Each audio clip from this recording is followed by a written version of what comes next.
وقتان رن عادیله. بسم الله الرحمن الرحیم.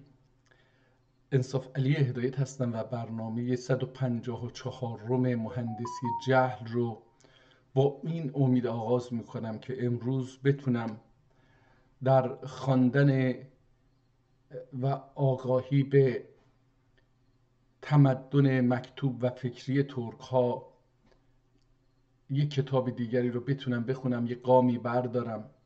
امیدوارم که بتونم با این گام یک گام از زندان مهندسان جهل و مهندسی جهل یک گام دور بشم. امیدوارم که بتونم در خارج از جهانی که مهندسی جهل در 250 سال اخیر بر ما روا داشته و در اون زندانی کرده بتونم گام بزنم و فکر بکنم و جهان رو ببینم. برای آشنایی با جهان خارج از آن چیزی که مهندسان جهل برای ما ساخته اند باید برگشت و به سراغ کتاب‌های چند صد ساله قدیمی دست نوشته ترکی رفت که یا عربی حتی رفت که مهندسان جهل فرصت و امکان تغییر اونها رو نیافتند، به خصوص کتاب‌های خطی قدیمی رو. در نتیجه فکر میکنم و اینجوری درک میکنم که یکی از راه‌های ممکنه برای خروج از این زندان مهندسان جهل راه‌های بسیار زیادی وجود داشته باشه، ولی یکی از راه‌هایی که به نظر من در کنار تفکر، در کنار آگاهی به شستشوی مغزی و آموزشی و سیستم‌های مسلط، همین آشنایی با تمدن فکری و تمدن مکتوب پدرانمان هستش.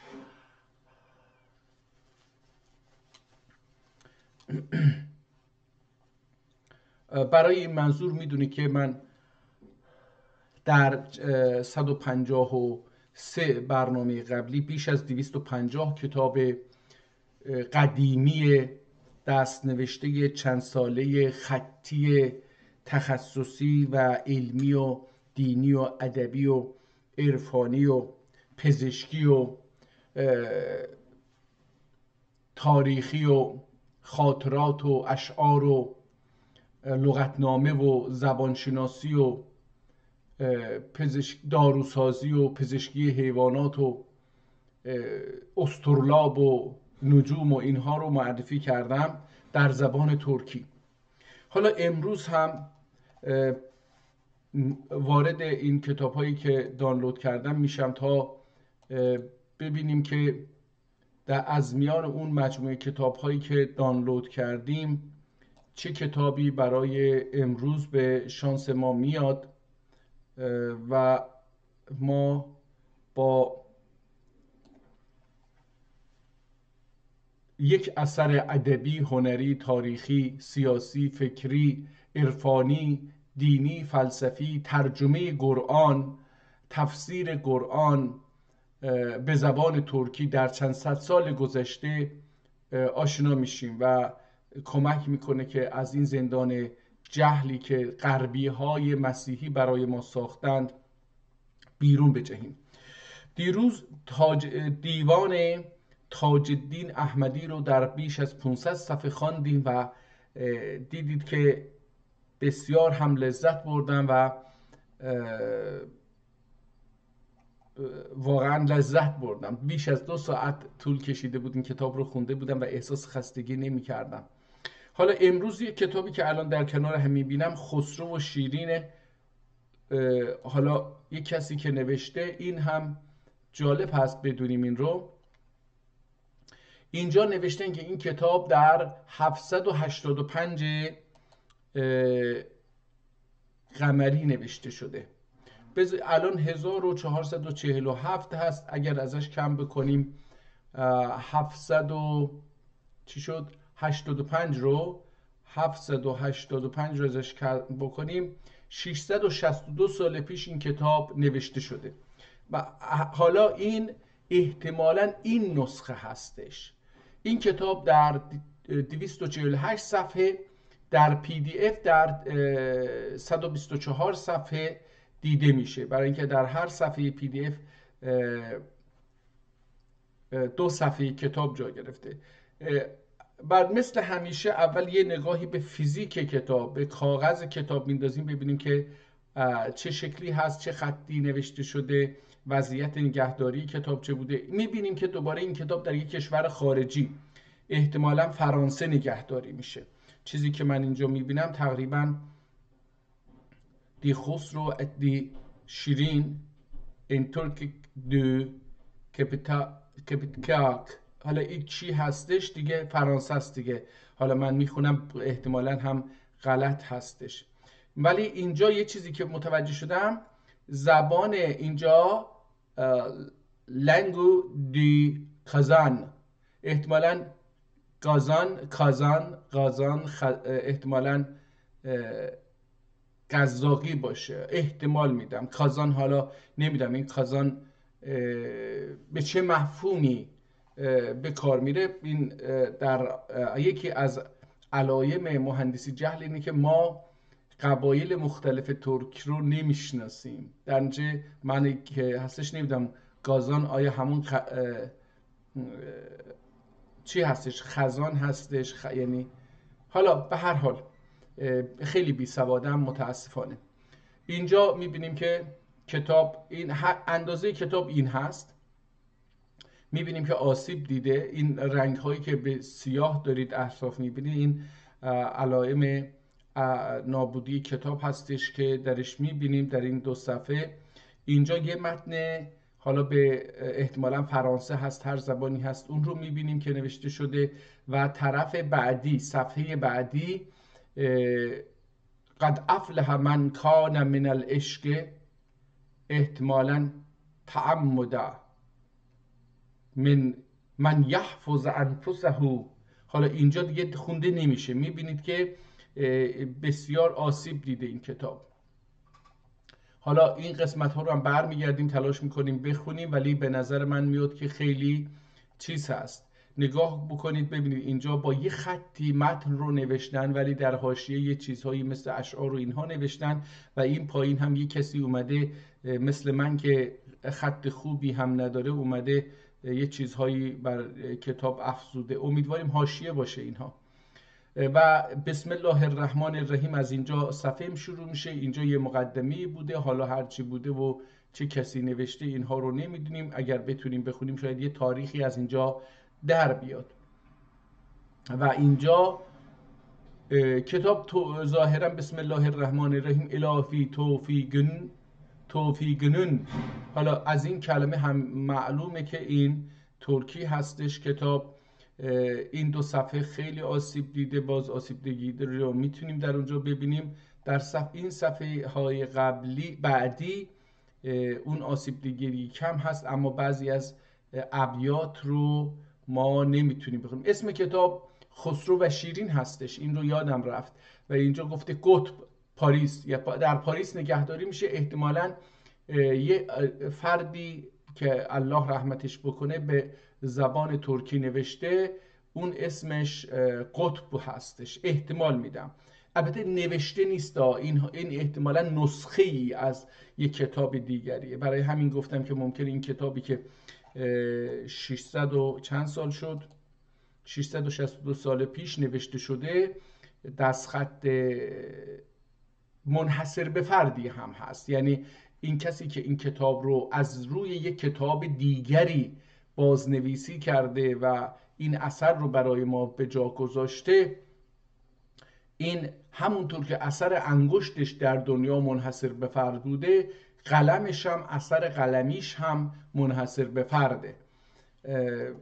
با اینکه یه چیز که قبلا نوشته شد رو می نویسه، اما طرز حرکت قلم بر روی کاغذ و تصویر صداها به شکل حروف و چسبوندن اون حروف به هم، اینها منحصر به فرد هستش. در نتیجه خواندن این کتاب با توجه به اونها برای امثال من که در زبان ترکی ما رو نادان نگه داشتند، بعضا سخت میشه. ولی من با این کتاب مشکلی نخواهم داشت، به خیلی زیاد مشکل نخواهم داشت، برای اینکه این کتاب به خطی نوشته شده که من میتونم به راحتی 95% اون رو به راحتی بخونم و باش ارتباط برقرار بکنم. زیبایی برای من به معنی ادراک طرف، ادراک متن، رابطه عاطفی، فکری، عقلانی، زبانی، برقرار کردن با متن و با طرف هستش. اگر نتونم از نظر احساسی، عاطفی، فکری، رفتاری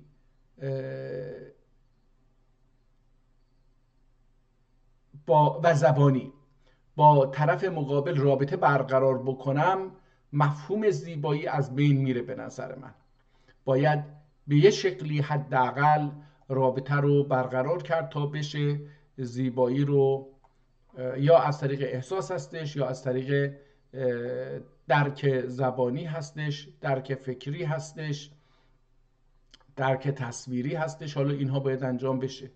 همونطور که میبینید من دارم صفحه ها رو ورق میزنم که ببینیم. چه اینجا به نظرم یا که خط یه مقدار تغییر کرد این صفحه، دوباره در صفحات بعدی میبینیم که همون خط قبلی هستش.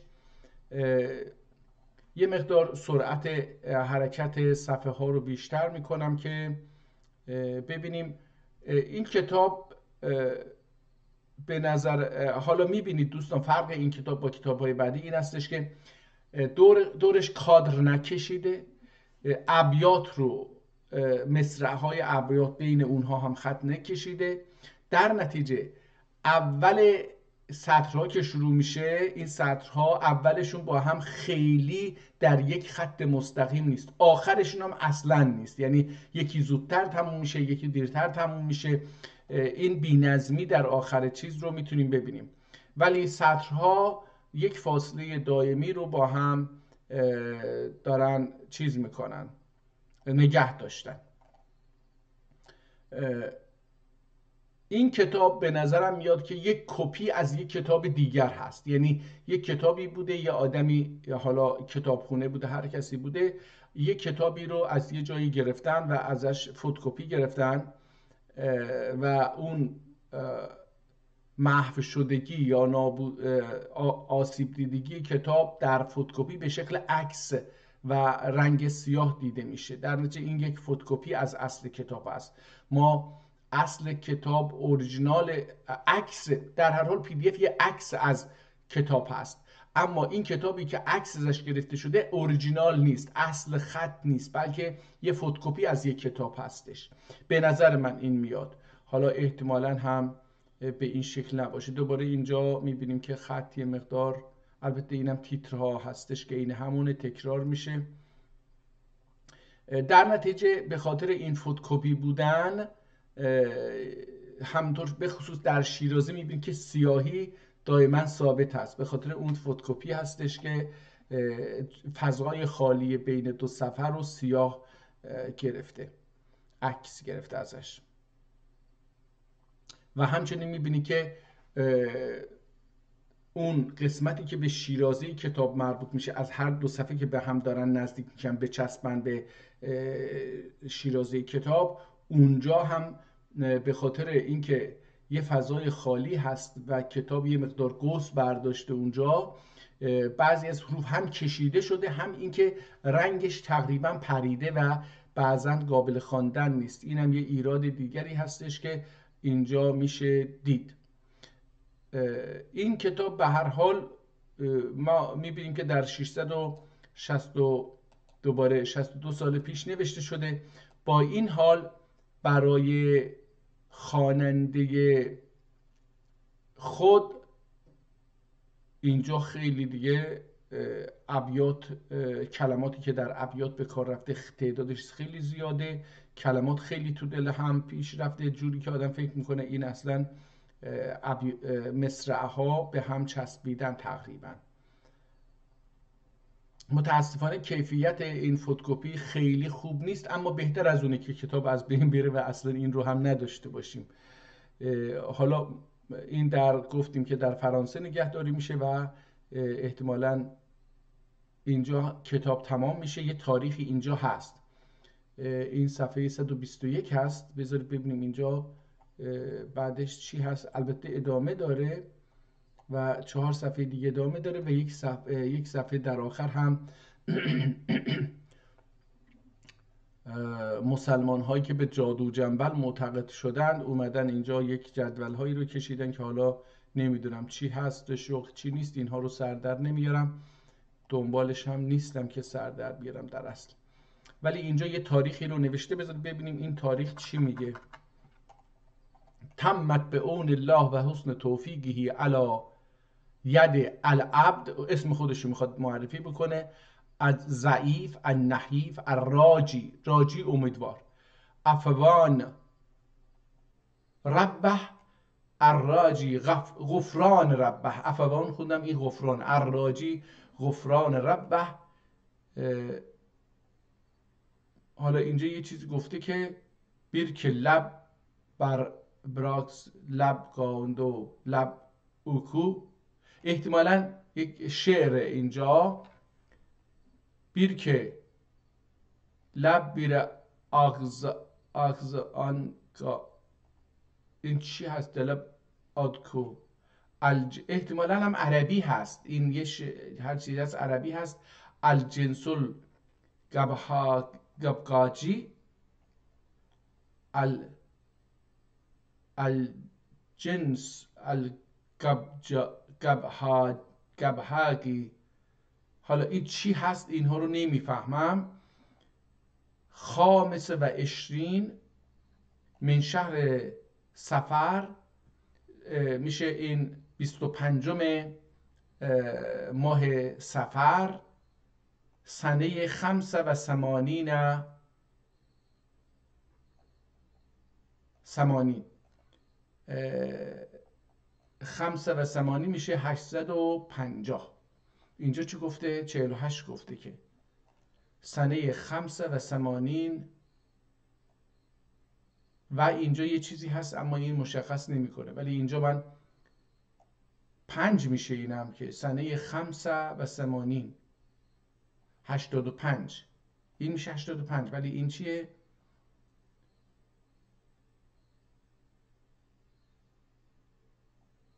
این باید یه چیزی اینجا باشه، این فقط من به نظر ما که اینجا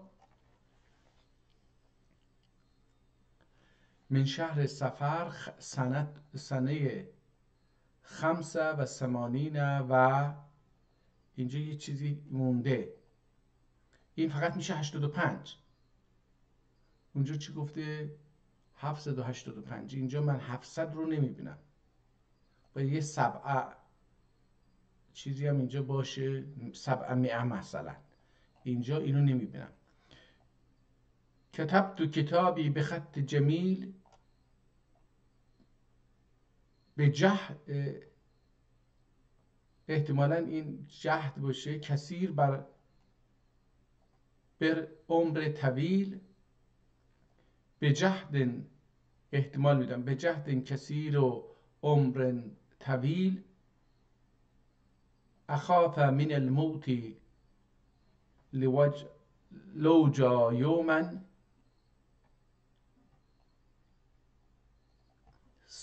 بباع کتابی به ای قلیل به شیء قلیل، یباع کتابی به شیء قلیل. حالا اینجا میگه که من این کتاب رو با خط زیبایی و در طول عمر طولانی با کوشش زیادی نوشتم. اخاف من الموت لوجها یوما،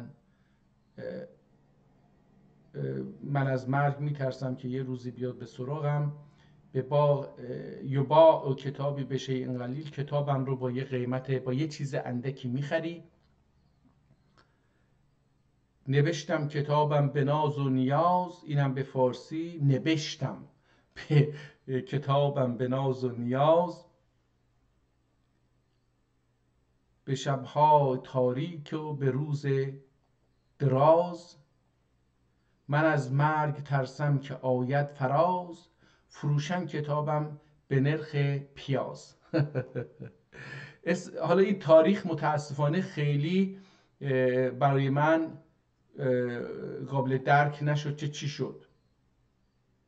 خامس و عشرین من شهر سفر سنه 85 و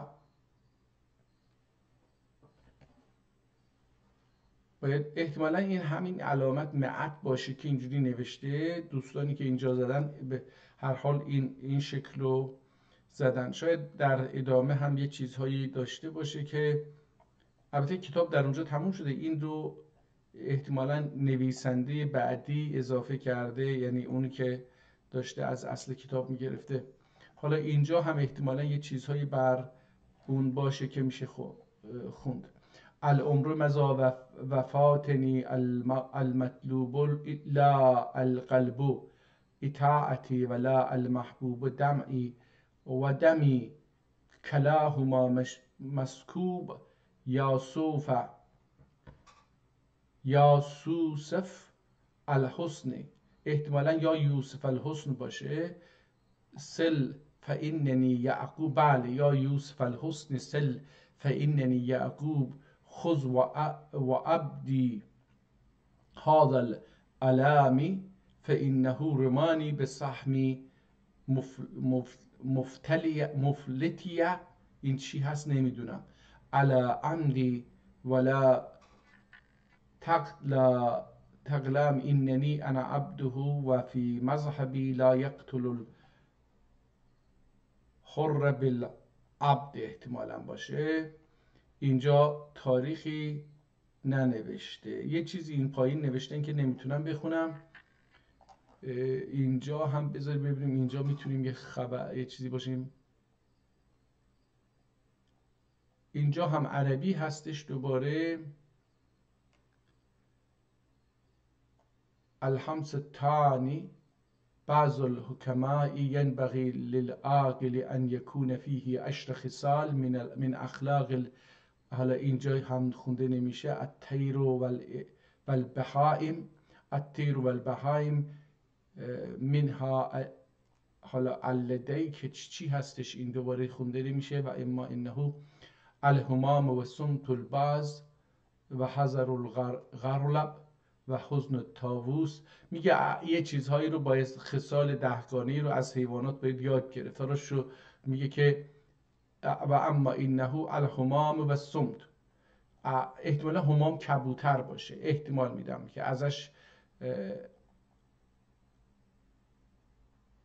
لدیک و اما انه الهمام و سمت، از کبوتر سکوت رو یاد بگیرید.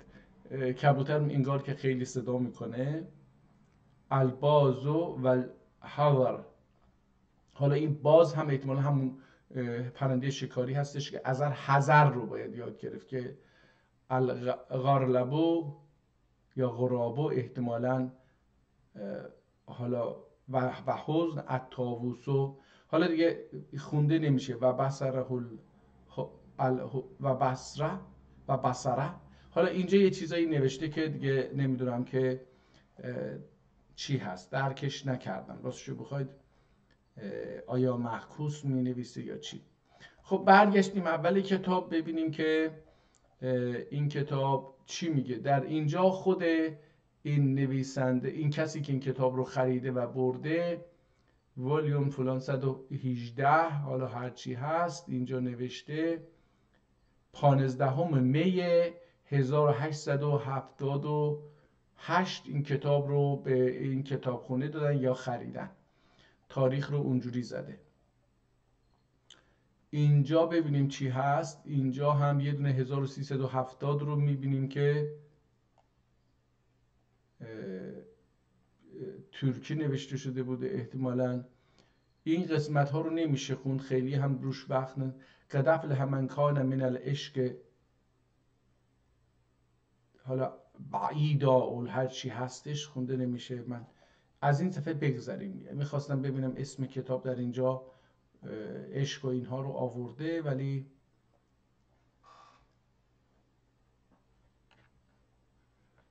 اوگ اتماغا سنن ارکنجی یخشی. minار atqa ayl üregimci yakşı. Söz etip yeter مکان سانلامس. حالا اینا اینجا رو نمیتونم بخونم دیگه، خیلی دوباره اینجا اومدن یک چیزهایی نوشتن. این قسمت رو هم احتمالاً عربی دارم میبینم که من الفرد فی الافراد کیان یا کیمان صرح و برهان ما کان فی الید الزاهلی و من جوهر الافراد کل عجیبه و من یا، حالا این چیه اینا دیگه، و من یاس الازواج حکم تفاصل فهذا اصول الخطی. من بعضی جاهاشو میتونم بخونم، بعضی جاهاشو نمیتونم بخونم. اینجا یه یعنی علت این که تلاش کردم اینجا رو بخونم این بود که اینجا یه چیزی به عربی در مورد تاریخ اینا فکر میکنم هستش، برای همین میخواستم و فی ای منزل فعدکم فی الشهر العضی و زد علی مثله ثم اجعل مع دلکلاس چی این میشه و هو خمستون و اجمع الجمیع و اقسم علی البروج لکل برج خمسة خمس. خب تاریخ نیست، میگه حالا میخواد نمیدونم هر برجی رو به 5 تقسیم میکنه و از هر ماهی رو به 5 تقسیم میکنه از اینها. خب برگردیم ببینیم کتاب از اینجا شروع میشه. بسم الله الرحمن الرحیم. الهی توفیقن گبغین اجابیر یا اجایر، خیلی دقیق نیست. الهی توفیقین گبغین اجابیر گنگل کار گنگلنا رحمتین ارغین سجابیر. خب این اولش اونجا خوندیم تو اون فرانسه، گفتش که این کتاب از کازان یک قومیه از ترک ها، یه دستی از ترک ها هستش که اینجا دیدیم کازان گفته زبان رو. حالا میتونیم اگه گوگل بکنیم در مورد کازان یه چیزهایی بدونیم که کازان اصلا چی هستش. بذارید ببینیم میتونیم پیدا بکنیم که کازان چی هست.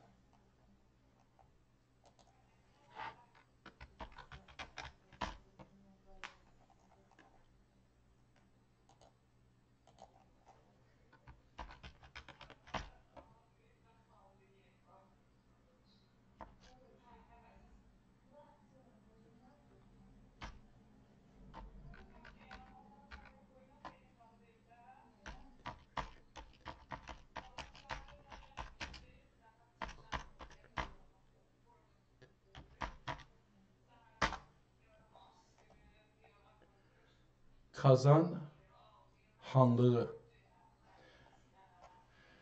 Kazan Hanlığı, Gazan Hanlığı, Gazan Hanlığı. Tatarca، حالا اینجا با الفبای احتمالاً روسی قدیم نوشته کازان. Altın Orda. Altın Orda'nın çöküşünden sonra Cengiz Han'ın oğlu Cüci'nin ulusuna bağlı Toka Temur sülalesinden. Hala این یه چیزی هستش bizim Kazan Hanlığı'nın kuruluş tarihi konusunda iki farklı görüş vardır. Birinci görüşe göre Hanlık 1437 yılında Altın Ordu hanlarından Ulu Muhammed Han'ın tahtının elinden alınması üzerine saraydan ayrılarak Kazan kentine. Kazan kenti. حالا اینجا نقشه کازان رو هم گذاشته، بذار ببینیم میتونیم آیا از اینجا کازان یه منطقه‌ای هستش، اگر بشه اینجا رو روی نقشه پیدا کرد که کازان خانlığı کازان. کازان یه اسم یه جغرافیا هستش. Başkenti Kazan'dı. Yaygın dil Tatarca, Çavaşça, Çırmışça, hükümet, monarşi. هان حالا اینجا او گفته که در 1437 تا 1445 اولوغ محمد خان. این چه تاریخیه؟ احتمالا میلاد هستش دیگه، این باید میلادی باشه چون هنوز قمری به اینجا، البته قمری تازه از اینجا رد شده. 1552 چی هستش؟ یادلغار محمد خان. حالا این پس کازان اینجا نقشه رو اینجا گذاشته، ولی کجا هست این کازان؟ اگر این رنگ داخل این رنگی که دوستان با رنگ قهوه‌ای کشیده شده، اگر اینجا امپراتوری کازان باشه، نگاه کنید خیلی بزرگه.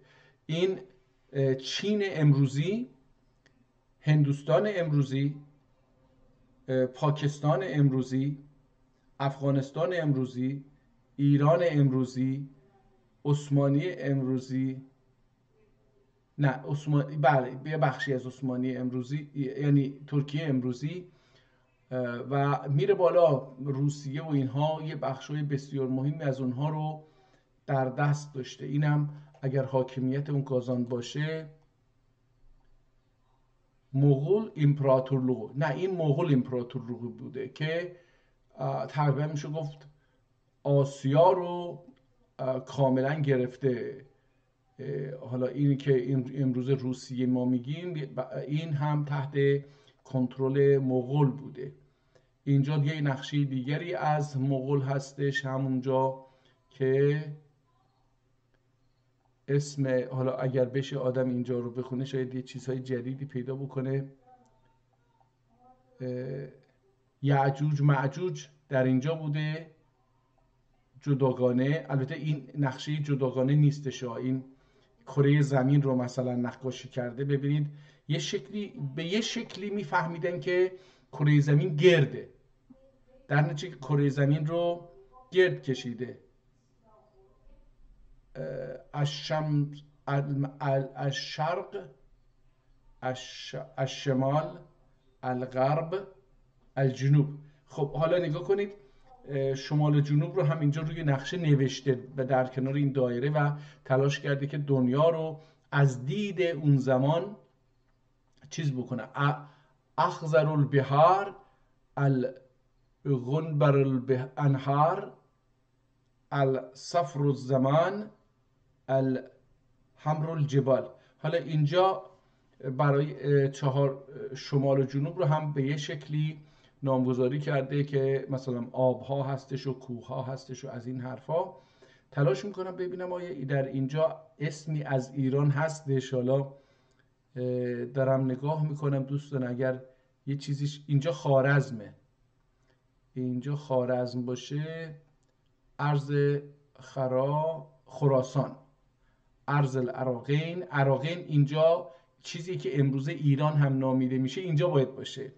ارض العراقین، ارض الحجاز، ارض الگیروان چی هستش و غیرها. یعنی اینجا چیزی به نام ایران دیده نمیشه. بلاد خوزستان دوستان، اینجا البته این هورستان نوشته، احتمال میدم بذار این بزرگ شد بهتر شد. حالا بلاد خوزستان، بله اینجا خوزستان. اینجا یه چیز بلاد کرمان و فارس نوشته، بلاد فارس، بلاد بهستان یا بجستان. اینجا یه چیزی به نام بلاد کرمان و فارس. البته اگه دقت بکنید این فارس رو، بلاد فارس با این خطا فرق داره، این رو بعداً اضافه کردن، این رو یک کسی به این نقشه اضافه کرده. این خط با این خطها نمیخونه. شبیهش نیست اصلا. نگاه کنید با این خطایی که اینجا نوشته بلاد آذرآبادگان، این هم جدیده. نگاه کنید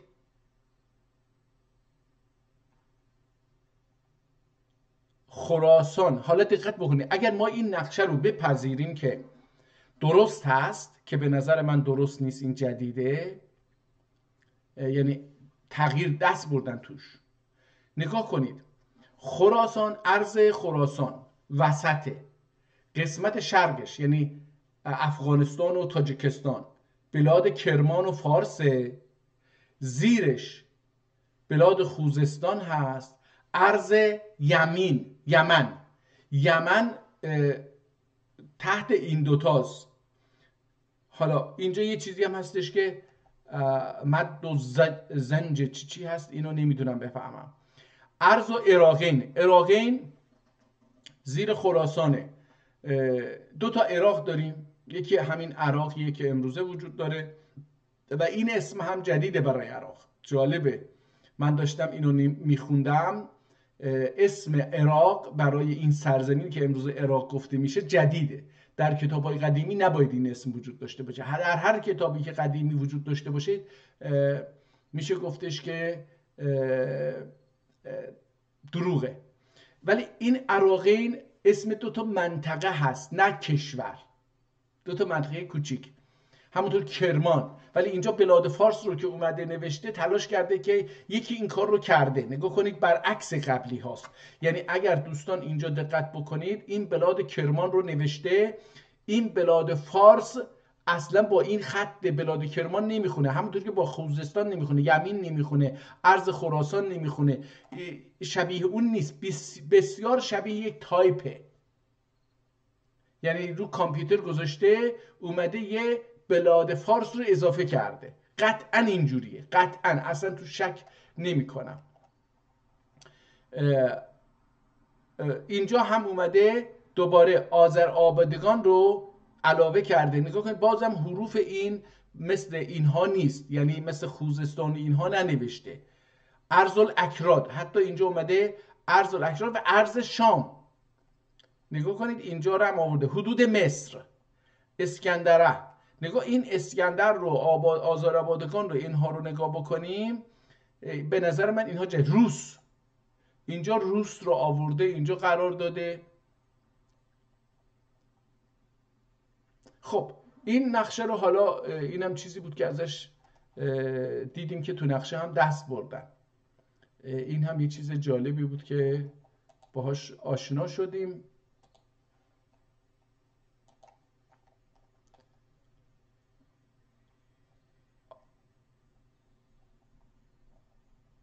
خب البته اینجا باید این زبانهای دیگری هم داره که میشه خوند.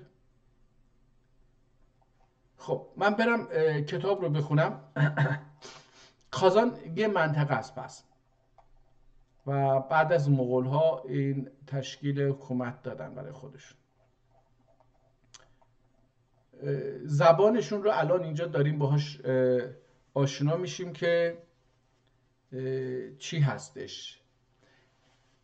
الهی توفیقنون گبغین اجایر یا اجابر، açmak acayir ya acabır, yani aç, gönül kar, gönülna rahmetin, göngül ga, yani برای دل ما، göngül ga rahmetinin urgil secabir. این بیر باشه، acabir secabir. saçmak ihtimal میدم این باشه به معنی secabir. göngül bir kim yaginnaga na yarasun. Göngül bir kim yaginina yarasun. İzin gaflet bu göngülüm din yarasun. Göglümdin, göglümden inciri yarasun.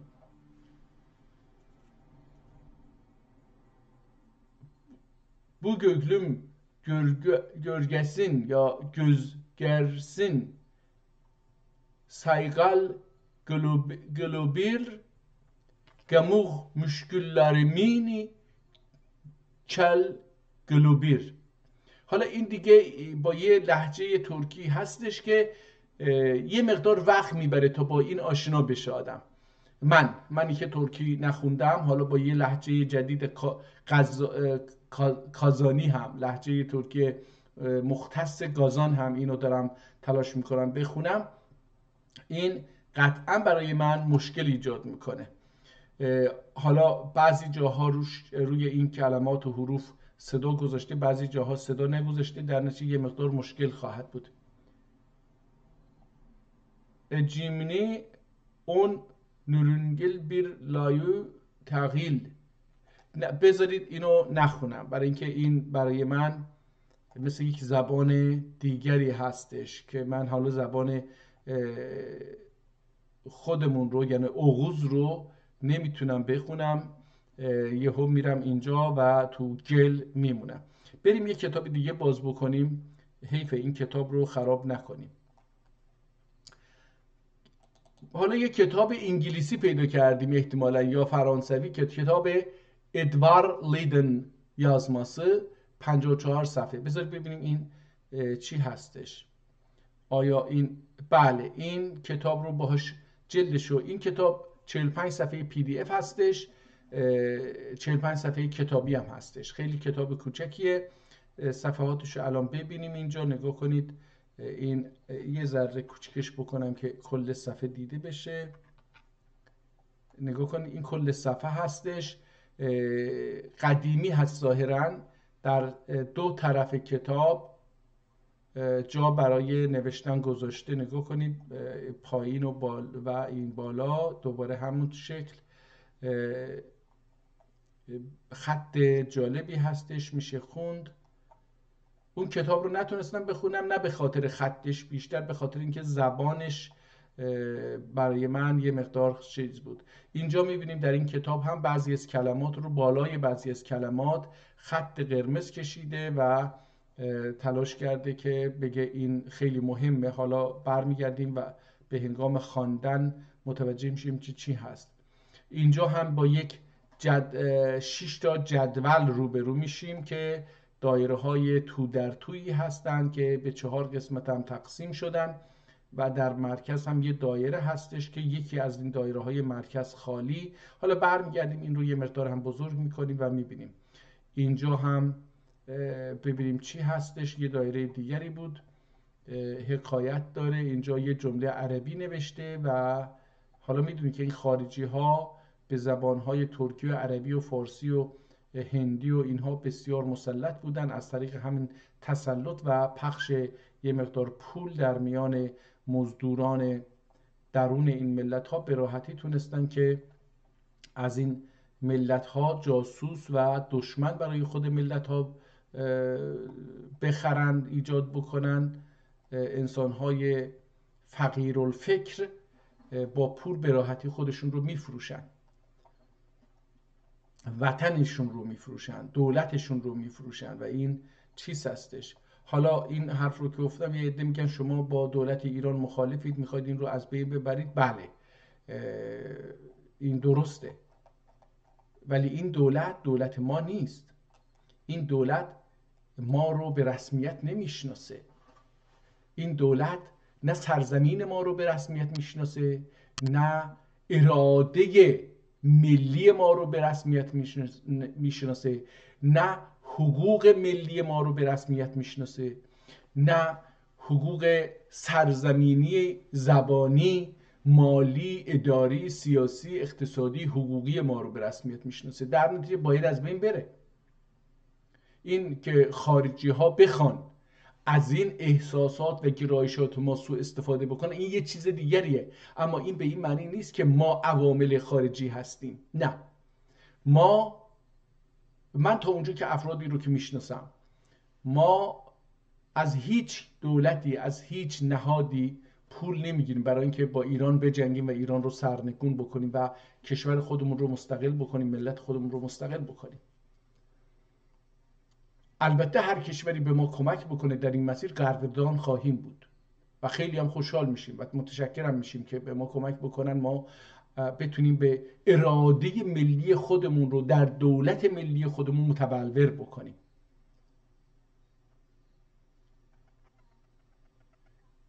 اگر ما به اینجا رسیدیم به خاطر اینکه در 100 سال گذشته بارها ما اراده ملی خودمون رو در دولت شیخ محمد خیابانی، در دولت پیشوری، در انقلاب 57 و بعدها حتی ما این اراده رو نشون دادیم. ولی دولتی که در ایران سر کار هستش و این دولت ملی هیچ ملتی نیست، دولت دست نشانده است که با کودتا بر سر کار اومدن و ملت پدر و پسر و حالا خمینی رو تا الان که نه، ولی برای از بین بردن خامنه‌ای بارها انقلاب کردن، حتی فارس‌ها بارها انقلاب کردن، به ثمر نرسید، ولی یه روزی به ثمر خواهد رسید. یعنی این رو اصلا تو شک نکنید. وقتی دولتی بیاد با اراده ملل و حقوق ملل و حقوق ملی ملل که در بالاترین حقوق، بارها عرض کردم، حق حاکمیت ملی و دولت ملی قرار داره تا بتونه دیگر حقوق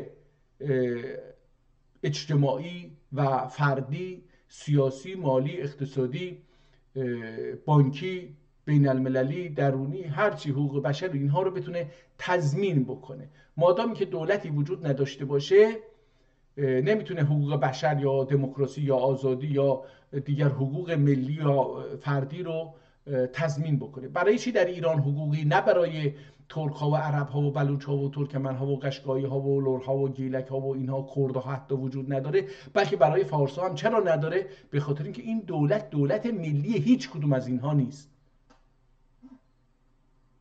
این دولت دست نشانده سرمایه‌داران غربی هستش که برای غارت منافع این ملت این دولت رو سر کار آوردن با کودتا و بعد با یک انقلابی که ظاهر انقلاب بود ولی در باطن انقلاب نبود. حالا ما متوجه میشیم در دوره مصدق برای اینکه علیه مصدق کودتا بکنند $60,000 خرج کردن. با $60,000 تونستن دولت مصدق رو به زیر بکشن. حالا برای دولت محمد رضا رو به زیر بکشن این انقلاب چقدر هزینه کردن؟ احتمالاً 100,000 تا 200,000 تا 500,000 تا $1,000,000. هنوز این تاریخ باید ازش بگذره تا ما ببینیم که چقدر پول هزینه کردن تا انقلاب 57 که خمینی مثلا رهبر شد. کسی خمینی رو نمیشناخت، هیچ کس خمینی رو نمیشناخت. شاید مثلا در کل ایران 1000 نفر خمینی رو نمیشناختن، ولی در یک شب و یک روز اینا تونستن این رو به ملت غالب بکنن به عنوان رهبر و این رو با هواپیما بردارن از اونجا بیارن اینجا و قدرت رو بدن دستش، ارتش و نیروهای مسلح و اینا رو همه رو بدن دستش و هواپیماها و بمب‌ها و اینا در اختیارش باشه و این همه ملت ها رو تهدید بکنه و بتونه چیز بکنه. به هر حال حالا این کتاب رو جلدش رو داریم میبینیم، جلدش یه چیزی مخلوط با زرشی و سیاه بوده و حالا میریم که متن کتاب رو بخونیم.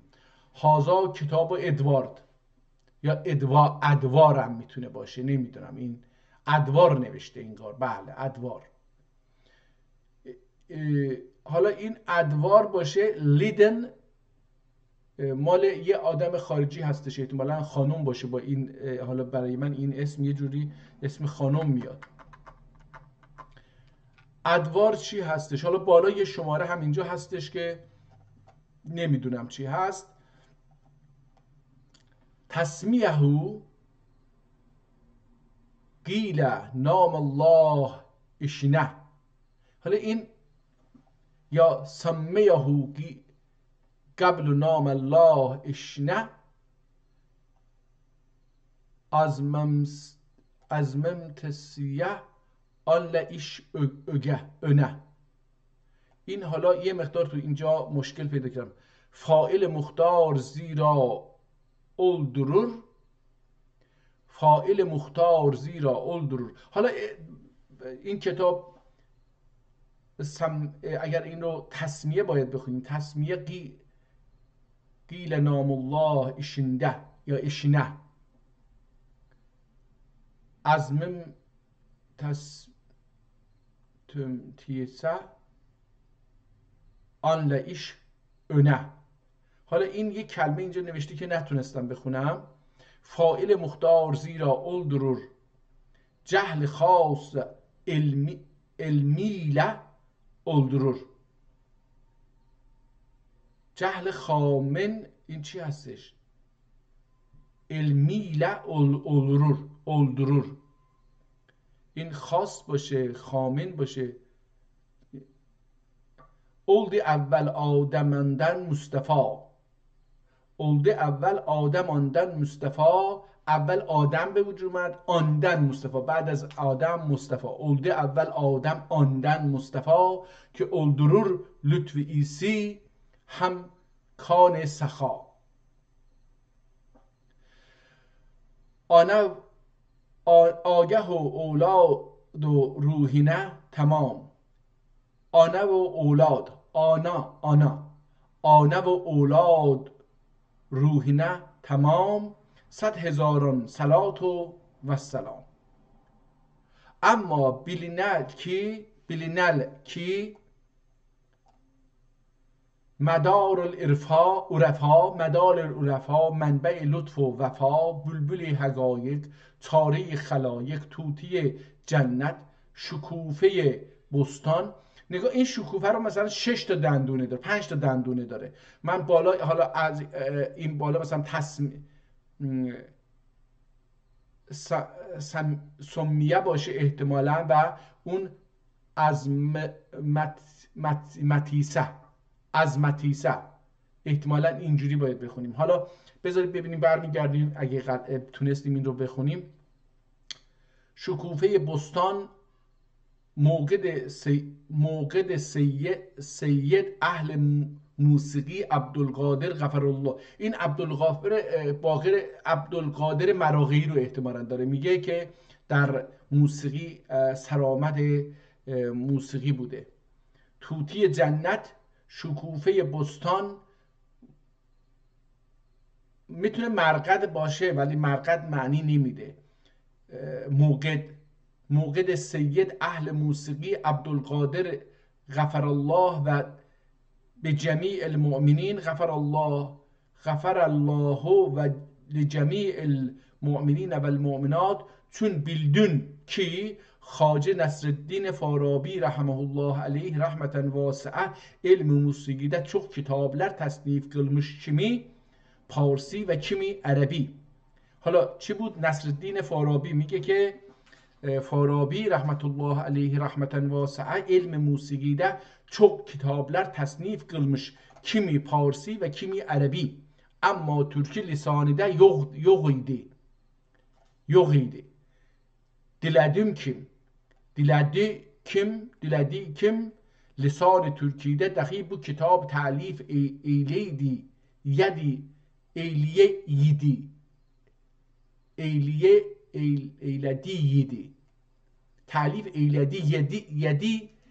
talif eyledi 7 bab üzere bunyad olup adını ruh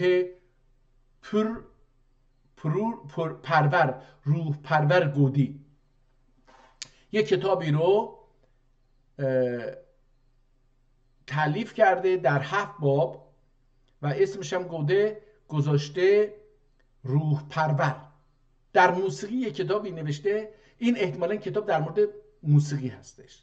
جالبه، برای اولین بار یک کتاب در مورد موسیقی میخوایم بخونیم که یه تاریخی هم ازش گفت دیگه.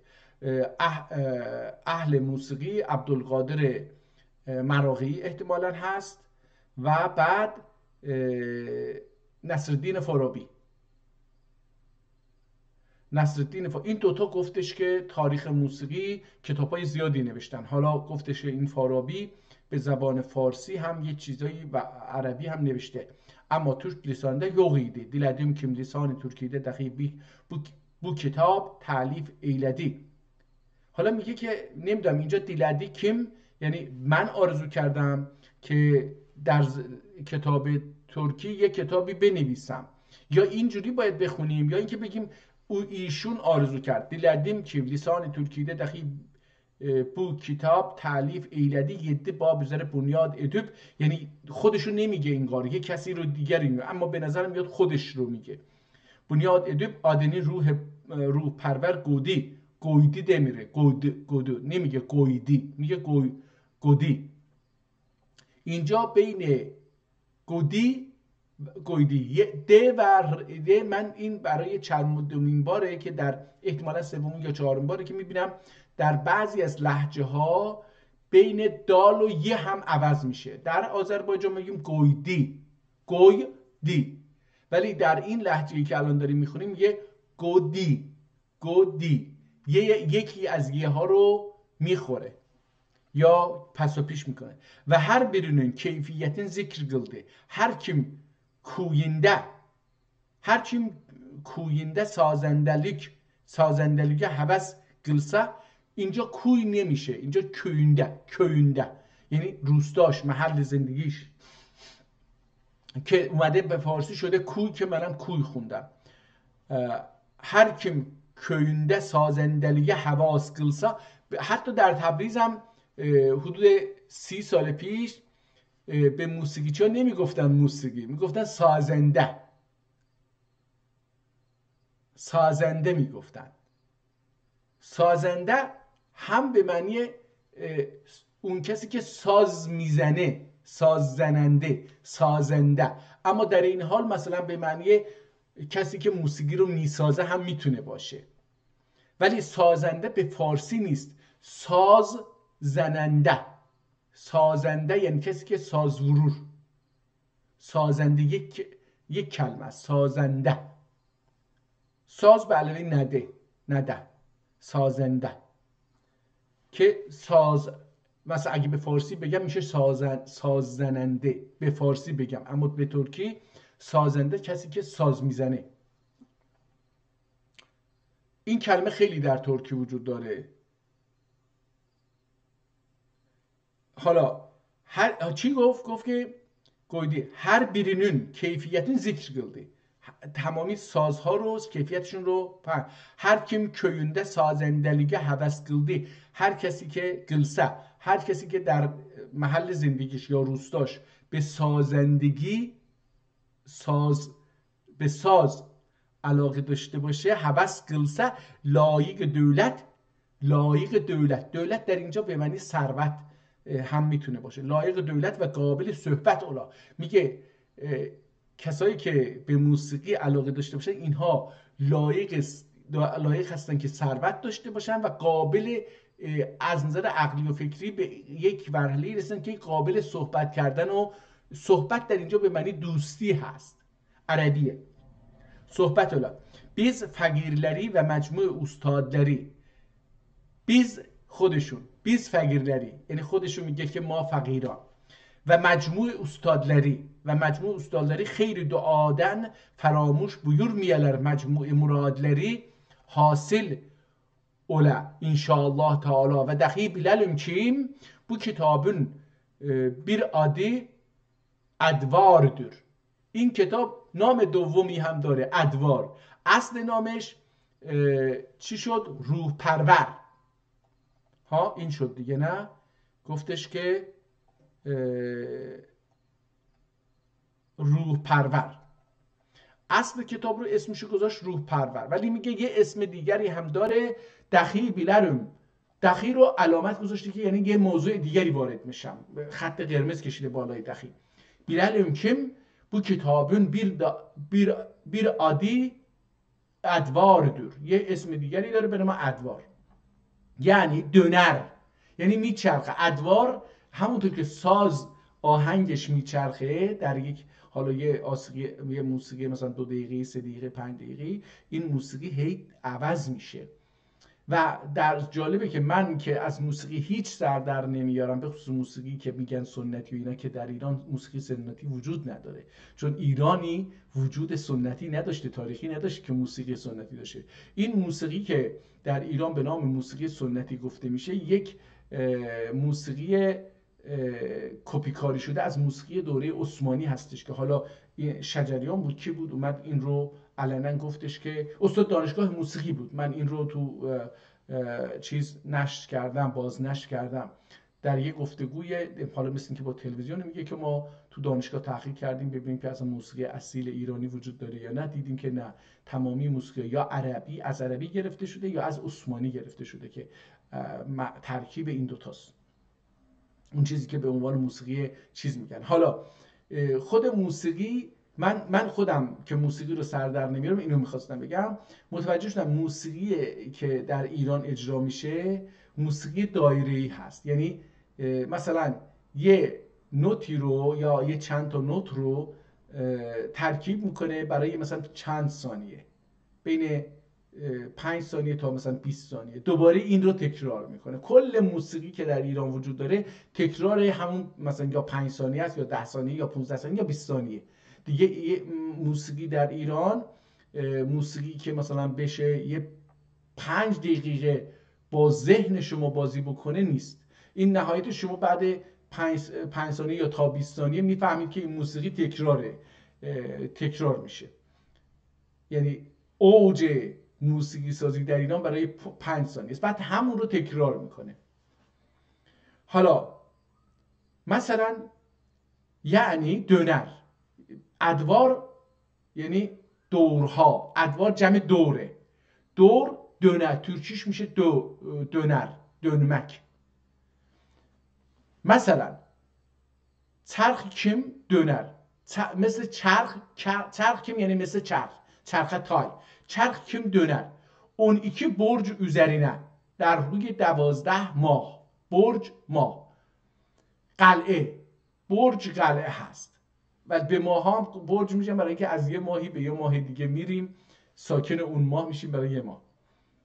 12 برج üzerine bu dahi 12 مقامdır.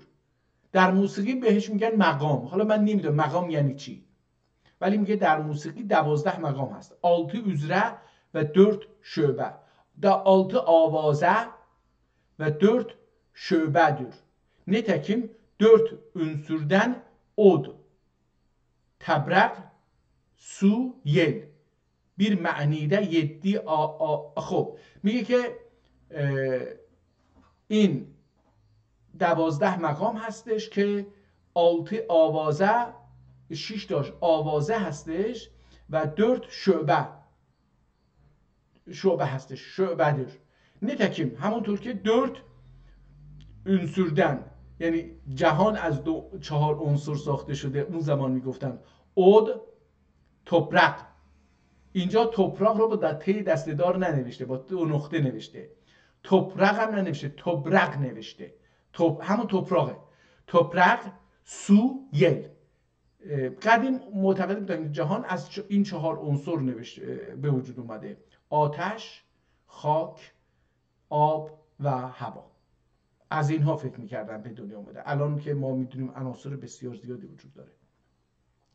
bir معنیده میگه در یه معنی دیگری 7 آوازه دور. میگه 6 گفت اول، ولی میگه در یه معنی میشه 7 آواز هم گفت. 7 یلدز واردور، همونطور که 7 تا ستاره داریم. 4 تا رو گفتش که 4 تا عنصر ساخت کره زمین وجود داره و یا همه چیز، نه کره زمین، همه چیز، انسان و حیوان و همه اینها. حالا داره میگه که bir manide 7 avazadır. 7 yıldız, 7 yıldız vardır. Pes o 4 şöbeden، حالا 4 şöbe رو داره میگه. O 4 şöbeden 24 şöbe hasıl olmuştur. Az اون 4 şöbe 24 şöbe 24 şöbe hasıl olmuştur. Nitekim gecenin ve gündüzün 24 saate muvafık düşer. همونطور که روز و شب هم به 24 تقسیم میشه، میگه موسیقی هم اون شعبه هم 4 şöbe هم به 24 şöbe تقسیم میشه. ve bunlardan gayrisi terkib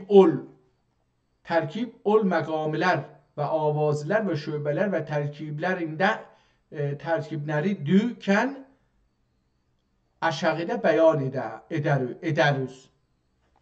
میگه حالا اینها این 24 تا و اون 7 تا و اون 4 تا و اینها با هم ترکیب میشن و خیلی زیاد به وجود میاره که باید هزاران باشه که در پایین میگه اینها رو بیان میکنیم. از شقیده بیان ادوز یا ادوز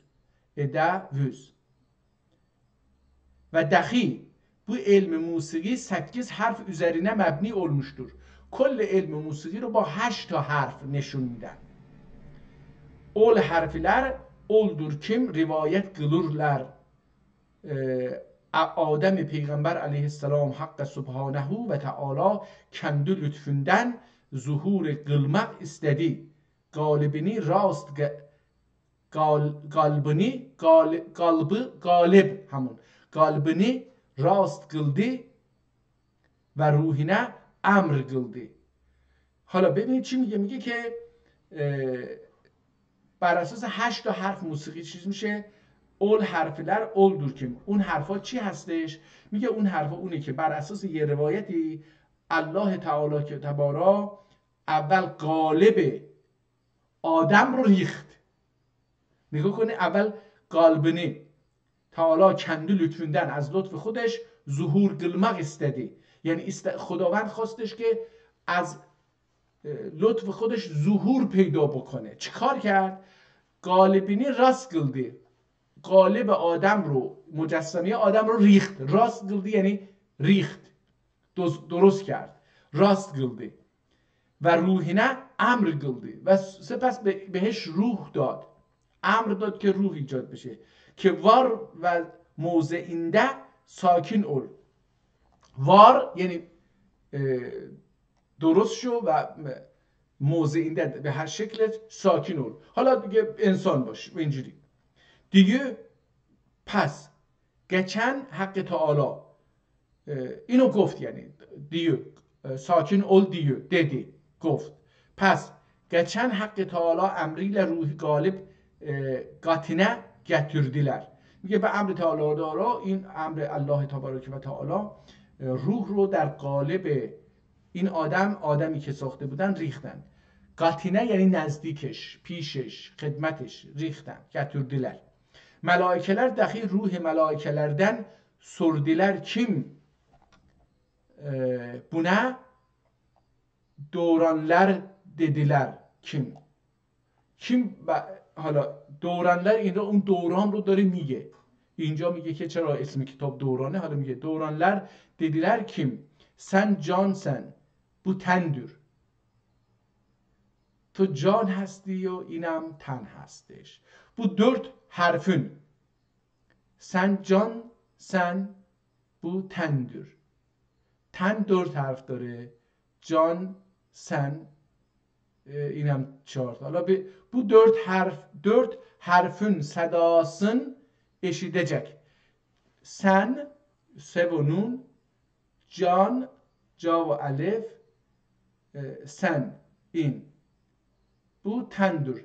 Ten, re. احتمالا این هستش دیگه. سین و ج و سین و نون، ج و الف، ت و د، ر. فکر کنم اینا باشه، من نشمردم. سین، نون، ج، الف، ب، احتمالا واو، ت، د، ر. احتمالا ب نیست، ت د ر باشه. نمیدونم، شاید ب باشه ت نباشه، نمیدونم. Bu 4 harfin sedasını eşitecek laki dedi. Ol dahi 4 harfi beyan kıldı. این لاکی چی و eşitecek laki dedi. Ol dahi 4 harfi beyan kıldı. این 4 harf رو گفت. Ol 8 harf bu 4 اون 8 harf عبارتن از این 4 تا. حالا بذار ببینید. اول 8 harf bu 4. اون 8 harf اینم 4 تا. چی شد؟ بذار ببینیم. نون، ر، دال، الف. این که ey bu 8 harfin sedası Adem'in yüreğine togundi. میگه صدای این 8 harf 4 اینجا اینجوری میشه احتمالاً. o 8 harf bu 4 د واو ر ت نون ر د آ احتمالا این باشه که ای یعنی خوب bu 8 harf sedası Adem'in yüreğine toğundi. تو دلش نشست. توغونماخ میگه اونون سرسه منه به توخونده یعنی صدای او خیلی تو من تأثیر کرد. توغونماخ اینجا برخورد کردن به معنی اون هست. Selamlar, saygılar, sağ olun, teşekkür ederim. Ama toğundi yani تأثیر کرد بهش. آندن bir شوق پیدا oldu. به خاطر این حرفایی که بهش تو دلش نشست تأثیر کرد. در دل آدم که حالا الله تازه خلقش کرده یه شوقی پیدا oldu. başına çıktı. آدم اکسرده.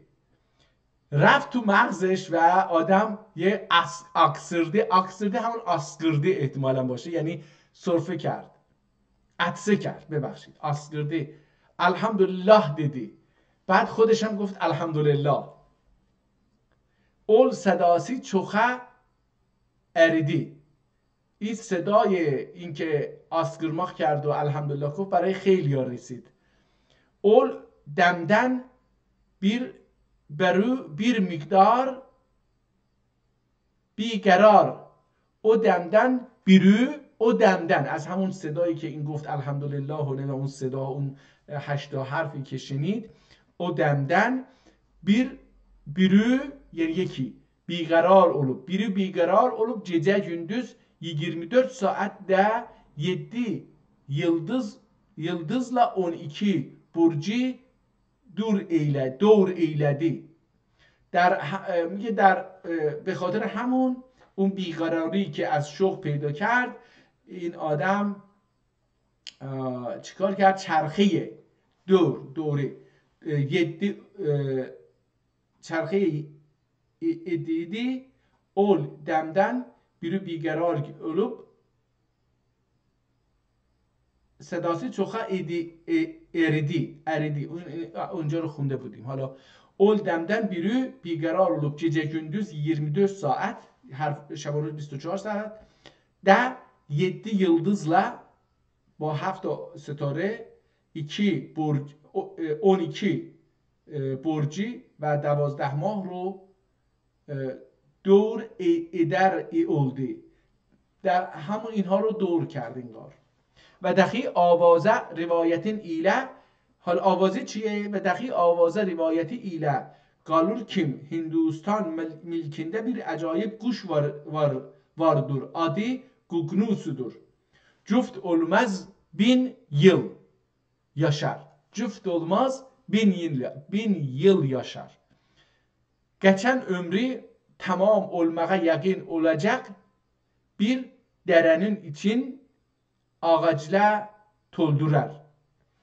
داخل یک دره رو با ağaçla یعنی با هیزم پر میکنه. ağaçla تولدورر دسته‌دار با تی دسته‌دار doldurmak. Dahi ol ağaçların üzerine çıkar. Dahi onun burnunun 366 deliği vardır. میگه این دماغ بینی این پرنده همون منگارش دیگه این منگارش رو میخواد بگه. dahi onun burnunun 366 به تعداد روزهای سال این سوراخ داره تو دماغش 366 روز 366 deliği vardır. Her birinden bir türlü صدا çıkar. از هر کدوم یه صدایی در میاد مثل این موسیقی دیگه. حالا این نی و اینها یه چیز داره هر کدوم این سوراخ‌ها رو میزنن. من که بلد نیستم ولی خب اونایی که بلدن یه صدایی در میاد از هر سوراخی. صدا çıkar. Dürlü noha ile ازا eyler. حالا از اینها که صدا میاد نوحه هایی رو برای خودش میزنه. 3 gün 3 gece tamam olacak 3 روz و 3 şab. 4. gün burnunun deliklerinden bir od çıkar. روز 4 یه آتیشی از یکی از این سوراخ‌ها میاد بیرون. اول ağaçları yakar. اون هیزومی که جمع کرده بود روش نشسته بود اونها رو آتیش میزنه. کندو دخی بلا ینر، خودش هم آتیش میگیره. موسیقی میخواد بگه اینجوریه که باید یه چیزی درونت باشه بسوزه، اون از اون سازی که میزنی بیاد بیرون بسوزه و بیفته به جان اون جامعه و اونجا هم بسوزه.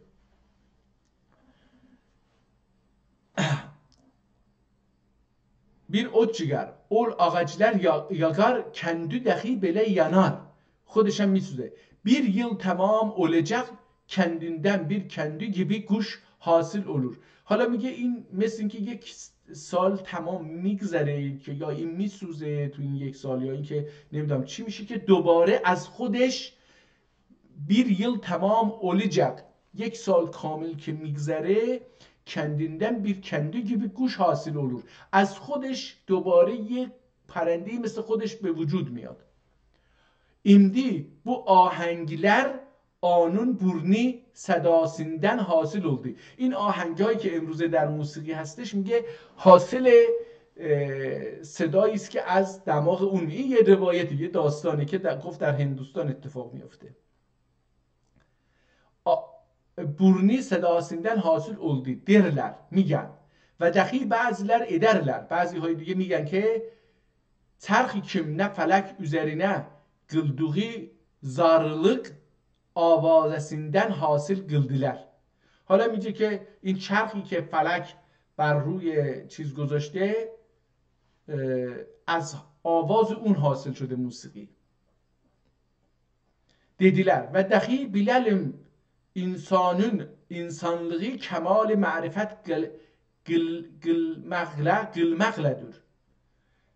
انسانیت انسان، کمال انسانیت انسان، بدونیم که کمال انسانیت انسان معرفت قلمغلدر، یعنی به معرفت رسیدن، آگاهی، دانستن.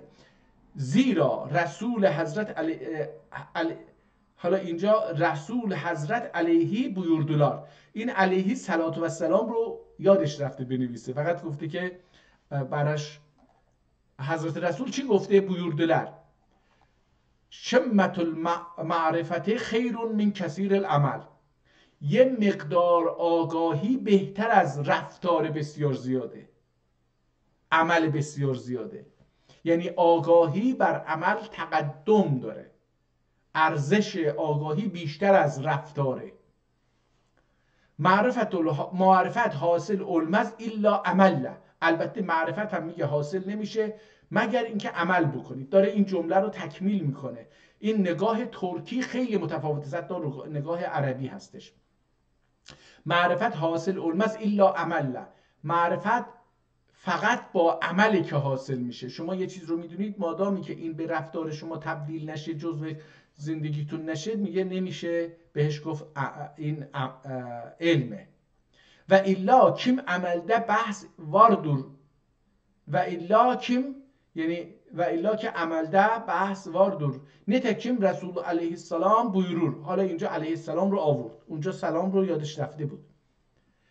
ما اکثر الاشجار و لیس کلها بمثمر، میگه خیلی درخت وجود داره ولی بعضی از اینها اکثرشون میوه ندارن.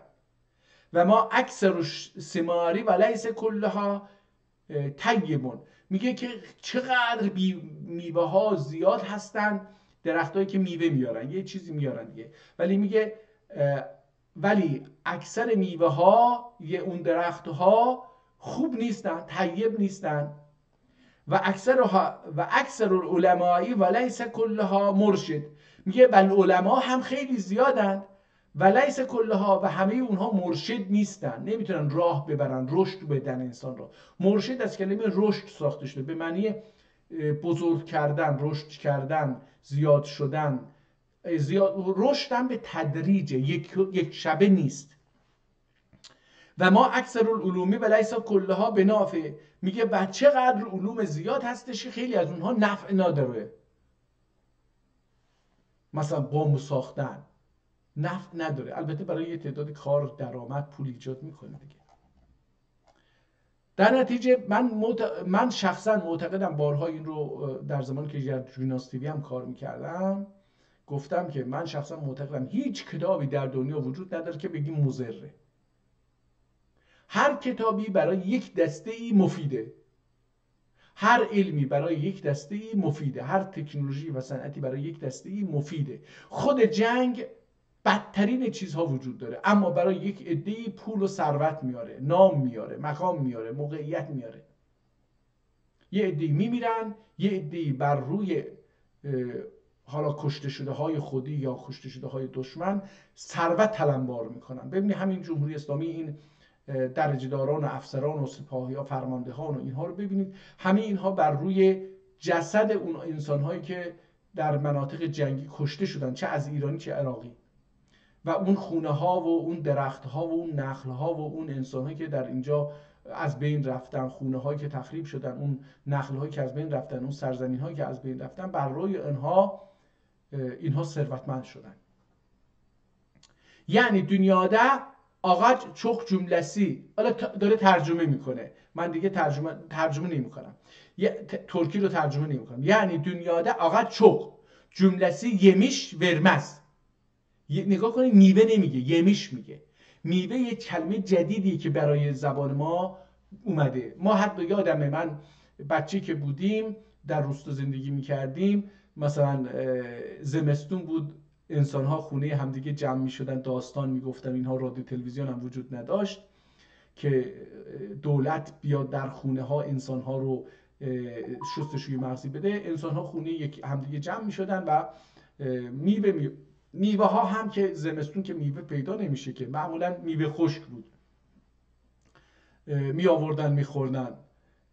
توت، گروسه، نمیدونم گردکان، حالا اگه یکی فندقی داشت، بادامی داشت و نمیدونم حالا هر چی دیگه، گاخ مثلا انواع میوه ها رو اگه خشک کرده بودن، مثلا آلو و نمیدونم هر چیزی که دیگه خشک کرده بود، اینها میآوردن بهش یمش میگفتن، نمیگفتن میوه، نمیگفتن آجیل. اینا چیز جدیده که فارس ها از طریق رادیو و تلویزیون به همه انسان ها غالب کردن، در گذشته نبود. yemiş میگفتیم. پس چی؟ حالا داره حدیث حضرت محمد رو ترجمه. یعنی دنیادا آغaç çok cümlesi tatlu یعنی یملی، شیرین، dadlı. ما عرض کردم داد، د و ت در ترکی به هم دیگه تبدیل میشن. بعضی از کلمات که د داره ممکنه ت بگیم، در این حال ت بگیم، همونطور که در ترکی که به ه تبدیل میشه، احبر اکبر مثلا. Dünyada yemiş çok cümlesi tatlı değildir. Dahi cihanda alim çok cümlesi murşid değil. Ve ilm çok cümlesi menfaatli değildir. پس مسلمان، حالا این کتاب رو داریم میخونیم، خیلی جالبه برام. میخوام در مورد موسیقی یک کتاب برای اولین بار بخونم، میخوام یه مقدار بیشتر بخونم.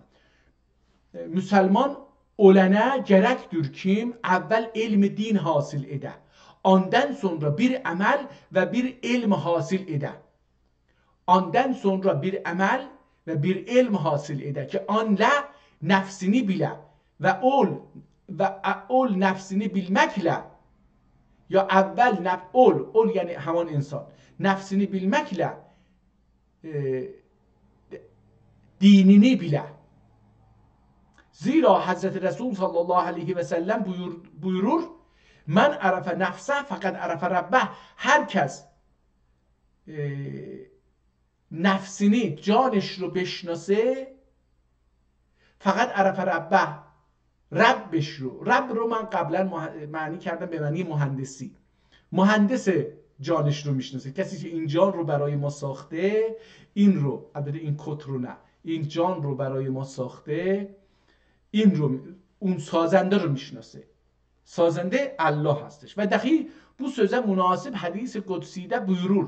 حالا یه حدیث دیگری هستش که مناسب این همینه، میگه کنتو کنزن مخفیا این احببت و این اعرف و ما خلقت الجن و الانس الا لیعبدون.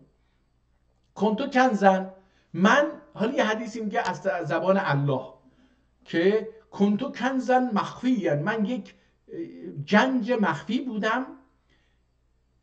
این احبتو، احتمال احبته و این اعرف، اگه دوست داشتی این گنج رو بشناسی تلاش کن بشناسی.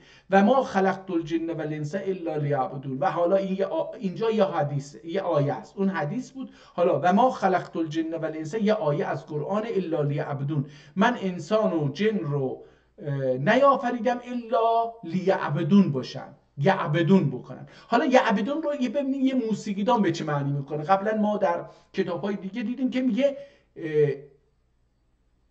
علم یاد بگیرن، یعبدون عالم بشن، نه اینکه برن نماز بخونن.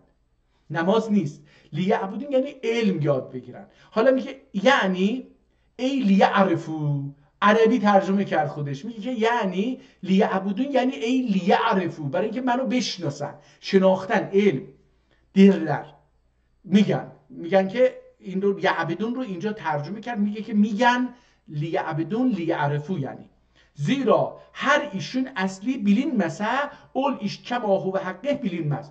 اگه اصل هر کاری رو ندونیم اون کار همونطور که باید کار خوبی باشه، عالی باشه، بهتر باشه، بهترین باشه، نمیشه. منا حکایت، مناسب حکایت. حالا یه حکایت میاد. İsa ibn Meryem aleyhisselam görür ki bir mescide şeytan girip çıkır. Hazreti İsa aleyhisselam sual etti. Ya melun, ne için böyle girer çıkarsan dedi. Şeytan cevap dad. İçeride bir cahil namaz kılır ve bir alim uyur. یه جاهلی داره نماز میخونه، یه عالمی خوابیده. البته بگم این داستان دروغه، برای اینکه مسجد یه کلمه جدیدیه که با اسلام ساخته شده، قبل از اسلام نبوده، مسجد نبوده اسمش. به مسجد هم در زبان ترکی تاپاناغ میگن. سلام علیکم. علیکم سلام. Dedi, içeride bir cahil namaz kılır ve bir alim uyur. O namazda Turani azdırmak isterim. O namazda Turani همون دست با تی دسته دار نمیشه به معنی دوران. O namazda Turani azdırmak isterim میخواد. بن متاسفانه این ویدیو درست شد، یکی پیام میفرستاده برای همین azdırmak isterim ama ol uyuyan alimden خوف ederim dedi. Delil bir alimle bir cahil soğumaya girmişler. Delil bir alimle bir cahil soğumaya، حالا مسجد نشد، صومعه شد، حالا بهتر شد. صومعه girmişler. چله çıkarmaya، میخواستن اونجا 40 شبان روز در اونجا بمونن، روحشون رو پاک بکنن، غذا کم بخورن، لاغر بشن تا بتونن. چون وقتی انسان لاغر گرسنه میمونه، مثل روزه گرفتن طولانی، خواهی نخواهی یه حالت عرفانی میگیره. برای همین معتقدم، من یک کتابی رو 35 سال پیش در دانشگاه برای ترم اول کنفرانس دادم، در اونجا از سازمان ملل خوندم. این کتاب رو سازمان خاربار جهانی نوشته بود به نام ژئوپلیتیک گرسنگی یا انسان گرسنه. در اونجا میگفتیش که هر چقدر جوامع و مللی که مثل هندوستان و آفریقا انسان‌ها گرسنه تر میمونن، به همون میزان به نظر میاد که اینا مذهبی ترن، عرفانی ترن. برای چی؟ برای اینکه مواد لازم برای بدن، ویتامین ها و مواد معدنی و مواد غذایی لازم برای بدن و مغز به خصوص نمیرسه، در نتیجه کسل میشه، داره از بین میره، خودش نمیده. برای همین بچه ها اینا زیاد میشه. دلیل bir alimle bir cahil soğumaya girmişler çille çıkarmaya. چله گفتیم اون 40 روزیه که در یه جایی میمونن، اسمش چله هست. çıkarmaya. Her gün enva vucuhiyle şeytan bunları yoldan ayırmaya. Ayırmak. ayırmağa ya ayırmağa mülazimət qıldı. 39 gün tamam oldu. Bir gün kaldı. Şeytan aleyhüllâne eline bir ədes aldı. Ədes mercimek. Bir ədes aldı. Ol cahil kişi qatine geldi. Qatine yani نزدش. پیش اون منم قاطıma geldi. مثلا فکر کنید که ما 4 طبقه هستیم. مثلا منم قاطım طبقه 4 مثلا. قاطine پیش من، نه طبقه نزد من. قات معمولا مثلا قاطما هم که میگیم قاطما نخه، این هم چند تا به هم تاب خورده شده قاطما، قات شدن، به هم قات شدن. iş bu dünya o cahil kişi qatine geldi. Eder ya fulan, eder میگه گفت eder dedi. Eder yani گفتن. Ya fulan iş bu dünya bu عدس içine sığmi. گفتش که شیطان به این جاهل گفتش آیا ای دنیا داخل این عدس جا میگیره؟ sığami. اینجوری به iş bu dünya bu عدس içine sığami sual پرسید. ol cahil eder dünya qında bir dane mercimek gende, dünya gende, dünya gende حالا یعنی bir دانه مرجمک گنده، دنیا بزرگی در داخل یه مرجمک بزرگی. حالا اینجا گنده برای اولین باری که میدونم این گنده به معنی حجم و اندازه میاد. حالا آیا به معنی بزرگ هستش؟ دنیا گنده bir دانه مرجمک گنده، چون احتمالا گناه، مثلا اینجوری هم میشه شاید گنماق. دنیا گنده bir دانه مرجمک گنده. آیا دنیا میتونه در داخل مرجمک جا بگیره؟ یه چیزی. من حالا این گنده رو نفهمیدم معنیشو. چون şeytan bunu eşitti به غایت şad oldu. Bunun işi tamam oldu diyor. Ol alimin qatine vardı. etti. حالا به این عالم چی گفت؟ iş bu dünya bir tane عدس içine sığami dedi. Cevap eder. Hakkı Teala qadir bu adesi eyliye büyük edekim on bu kadar dünya içine sığa ve dilerse şul kadar küçük eder kim xəşxaş danesine sığayı dedi. Bu iş eşidecek şeytan qətindən məlul olup qaçdı gitti. Pes insan gerektir kim əşyaya nəzər qılıb Haqqı Teala'nın vəhdaniyyətin və qudretin görüb güclünə heybət birağa ibadətə və taatə məşğul ola və dəxi bilinər kim bu elm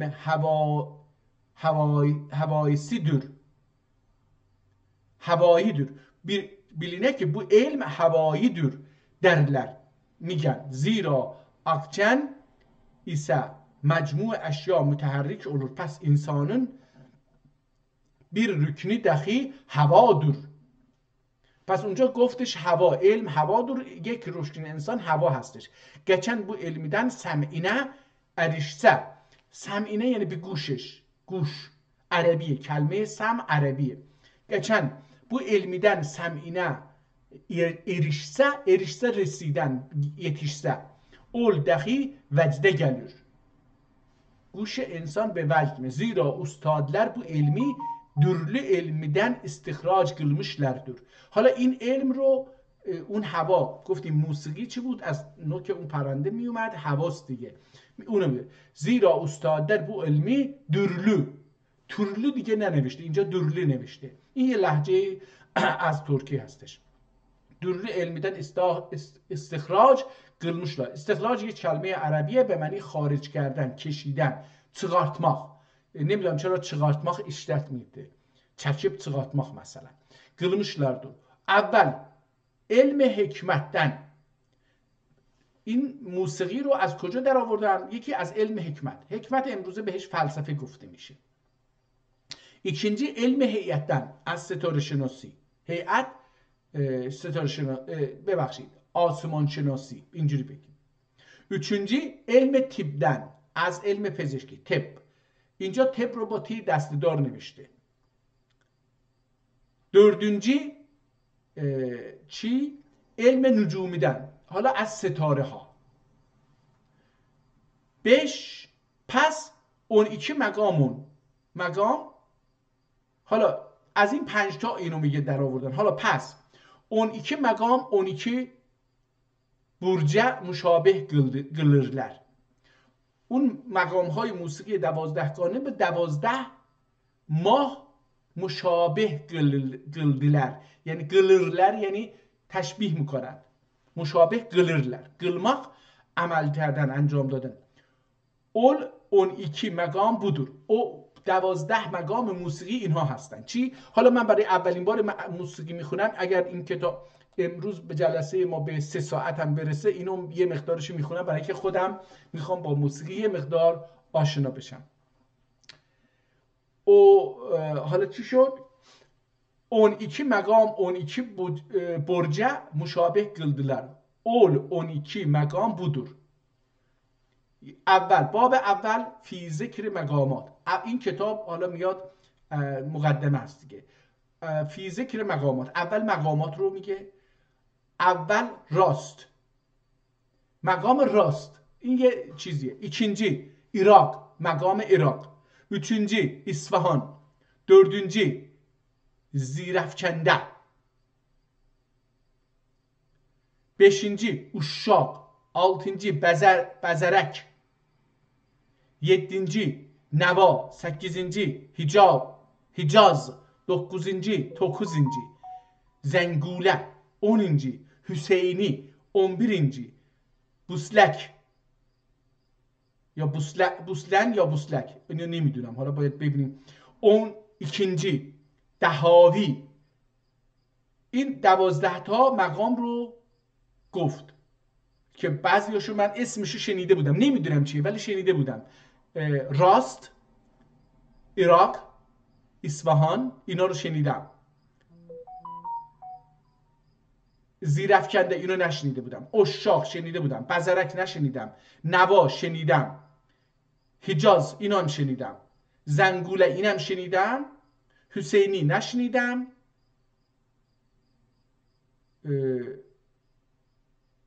بوسلک نشنیدم.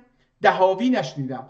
اینها رو اون قبلیه رو شنیده بودم که مثلا در مقام فلان اینجوری موسیقی معمولا. حالا این اسماشون شنیده بودم از موسیقیدان ها، در رادیو که گوش میکردم اینها رو شنیده بودم. حالا ببینیم چیه. و دقی بیلینه bu 12 مقامون dördü خار یا بستür، یابستür، خار یابستür. از این 12 4 تا داشت اسمش خار یابس هستش، یابس. dördü خار یابستür و dördü خار رطب. dördü خار رطبدür و dördü بار رطبدür. باردür رطبدür. بارد رطبدür. بارد یعنی سرد. پس چی میشه؟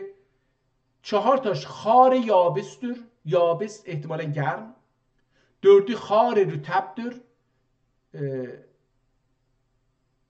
خار فکر میکنم، نمیدونم، مثلا ساز رو در نظر بگیریم، در زبان ترکی این ساز توپوز رو در نظر بگیریم. این سیمهایی رو بستن دوره، با فاصله های یه سیمهایی بستن دور این دسته ساز. فکر میکنم خار اینها باشه. برای همین میگه خار، میگه که 4 تاش خار یابس هست، 4 تا خار رطبه، 4 تا بارد رطبه. رطب خودش یعنی میشه سرد و گرم احتمالاً. و dördü بارد یابس، اون یابس که بالا بود اینجا دوباره اونم بارد. پس 2 تاش شیرینه، 2 تاش سرده، یا 2 تاش خشکه، 2 تاش تره، اینجوری بگیم. و دقیق aslida bunlardan اول راست خار یابستür. حالا میگه یه اولش اینا، قبل از اینها راست خار، اون که گفت 12 مقام، حالا اون اولی راست بود دیگه. راست خودش 4 تا باید باشه احتمالاً. راست خار یابسدür. حالا میگه این خار یابس است، اون راست خار یابسه، احتمالاً هم فقط یکیه، من حالا گفتم یکی دیگه، اون احتمالاً غلطه. ikinci عراق خار رطبدür. عراق هم که اونجا گفتیم دومی بود، اون میگه خار رطبه. خب داریم یه چیزایی یاد میگیریم. üçüncü اصفهان چی هست؟ بارد رطبه. اصفهان از اول سرد بوده، وارد رطبدür. dördüncü زیرافکنده که اونجا گفته بود چهارمی، بارد yabisdir دوباره. Bu dördü de muvafık. این چهارتا با هم موافقن. Bu ikişerdir. میگه هر کدوم دوتاست. Bu ikişerdir. هر کدوم دوتاست. اول راست موافق اشاق ile زنگوله. راست موافق دوتاست. مثل چی؟ اشاق ile زنگوله. این دوتا با راست موافقن. موافق دو. ikinci عراق موافق بزرک ile حسینیdir. موافق اون عراق هم، پس موافق یا چیز راست چهار تا گفت دیگه، چهار تا رو گفت. میگه هر کدوم دو تا موافق دارن. عراق ببخشید اولی چی بود؟ راست دو تا موافق داره، اشاق و زنگوله.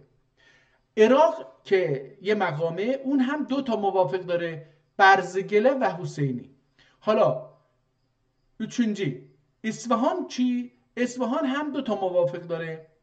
اصفهان موافق نواییله بوسلک دور.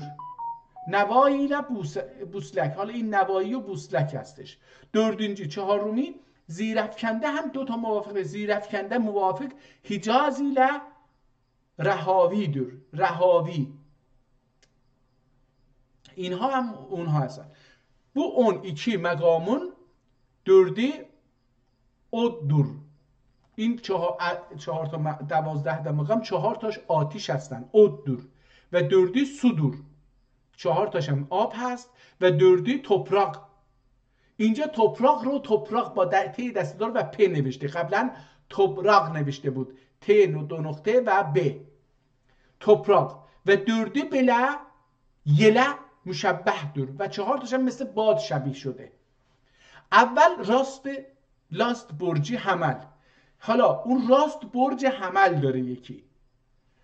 اول راست برجی حمل دور. طبعی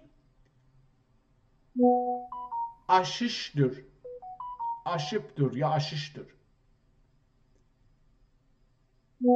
طبعش هم aşıştır. حالا این یعنی چی نمیدونم. aşıştır. ikinci عراقی برجی ثورdur. برج عراق ثور هستش.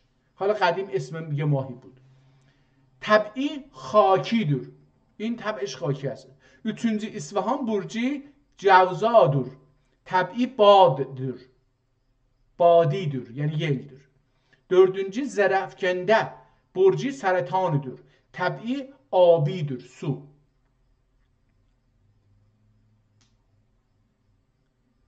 اینجا برای اولین بار از به جای چیز آب به کار برده. آبیدür. آبی ما قبلا گفتیم که به معنی رنگ آبی هستش. beşinci uşak burcu Esad'dır. Tabii abidir. ببخشید. beşinci uşak burcu Esad'dır. Tabii ateştir. Ateşidir. Altıncı bezerek burcu Sünbüle tabii hakidir. Yedinci büslek برجی میزان طبعی بادیدür. 8. حجاز برجی اقرب طبعی آتشیدür. 9. زنگوله برجی قوس طبعی آتشیdir. 10. Hüseyini برجی جدی طبعی خاکیdir. 11. نوا برجی دلو طبعی بادیdir. حالا داریم تئوری موسیقی رو یاد میگیریم. 12. دهاوی برجی هود طبعی آبیdir. Bu 12 məqamın burcu və təbiinə edüki məlum olundu. Edüki yəni dedik. Təbii nə edüki məlum olundu. Əlbəttə edüki yəni təbii nə oldu ki? Nə edüki təbiiş چی هست؟ təbii nə edüki məlum olundu. Ondan sonra avazələri بیان edelim. حالا میگه صحبت آواز. باب ثانی اینجا میاد به باب ثانی میرسه. باب اول تقریبا مقام ها بود، اسم مقام ها رو گفت، طبعشون اینها رو نشون داد. حالا اومد میگه که برجشون و طبعشون رو نشون داد. حالا میگه که بریم به وقتمون. اوکی. معلوم olundu. Ondan sonra avazeleri beyan edelim. باب ثانی فی ذکر آوازه ها. آوازه اصل 6'dur. آوازه 6 تا اصلی داره ve illa 7 yıldıza muvafık olmak için 7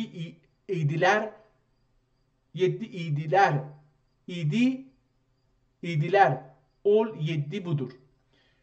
میگه که اصل 6 تاست ولی به خاطر اینکه با اون 7 برج 7 ستاره آسمانی ستاره آسمانی مشابه بشن 7 تا کردن. حالا اونا چی هن؟ اول حالا من اینا رو حتی نمیتونم بخونم چون باهاشون آشنا نیستم. کواشت. ikinci نوروز. üçüncü سلمک. dördüncü شهناز. beşinci مایه. altıncı کردانیه. yedinci حصار. تمام شد. bilelim ki 7 avazanın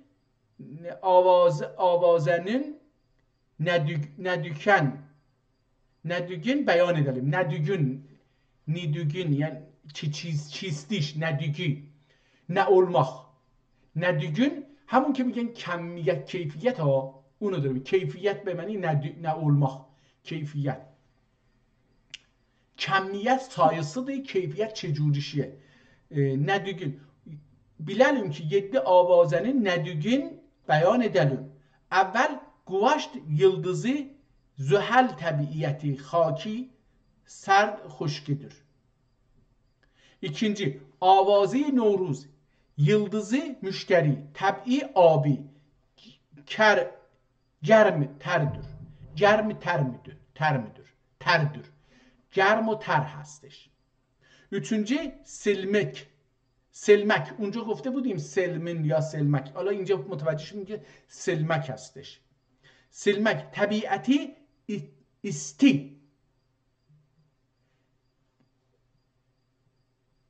گرم خشکدür. Yıldızı مریخدür.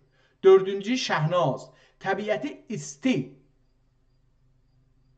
Germ terdir. Yıldızı şemsudur. beşinci mayedir. Yıldızı atarud. Abi tabiiyeti germ خشکدür. altıncı kürdaniye. Yıldızı اینو ننوشته. آبی yıldızش رو ننوشته. آبی سرد تردür. 7. حصار. Yıldızı Zöhre. اون yıldız بالایی رو ننوشته. یادش رفته. Zöhre serd terdir. Avazeler keyfiyeti bilindi. Şöbeleri beyan edelim. حالا میرسه به باب الباب الثانی فی ذکر شعبه ها. حالا میاد شعبه های اینها رو میگه. خب من از اینها بگذرم چون دیگه خیلی تخصصی شد. اول نحفت، حصارون یا حصارک، نوروز و عجم، نوروز عرب، ترک حجاز، همایون، مبرقع، اشیران، اوج، مخیر، ماهور، مخالف، نیزز، مرعک. دیگه خیلی چیز، من اینها رو نمیدونم چی هست. بریم بالاتر ببینیم که یه چیز دیگری هستش. فصل بعدی آنların beyanı edelim bunlar 6 dairedir والله اعلم. خب بذارید ببینیم اینجا چی گفته. زیرا her kişi idraki yettiğince kalbidir. Bu terkibatlar muayyen olunmadı. Vallahu alem. و دقیق bu daireler، حالا اینجا یه چیزی گفته در مورد دایره ها، بذارید ببینیم میتونیم اینا رو بفهمیم. biri birine şebihidir ve dahi aslında bu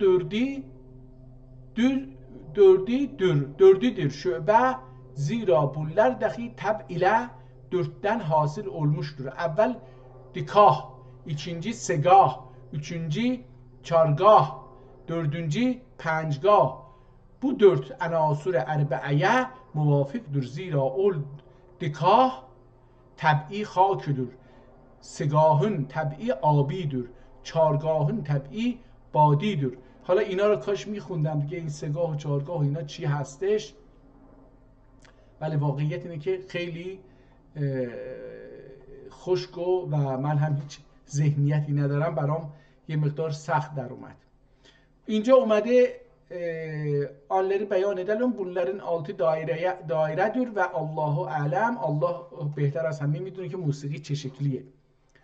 آبی، آتشی، خاکی، بادی. اینجوری گذاشته دایره ها رو دور دایره. این دایره رو هم زده اول ثانی. این اولی رو بخونیم. حصار، شعبه، مقام. اوج، شعبه، مقام. حالا این مجیر، مخیر چی هست؟ شعبه، مقام. نحوت، شعبه، راست. اینجا اینا بود. حالا بعدی تعبها خاکی، تعبها احتمالا میشه، تعبها خاکی، هوایی، خار، رطب. نوروز عرب شعبه مقام، ماهور شعبه بزرک. حالا اینجور چیزا رو نوشته دیگه. من اینها رو بریم یک صفحه دیگری که یه مقدار ببینیم چی هست. داریم در اولین کتابی که در مورد موسیقی به ترکی داریم میخونیم. حکایت: بایزید بستامی رحمت الله علیه bir gün muridleri ile cümle namazına giderken yolda bir sagiyan gördü. Sagiyan ehtimalen ket.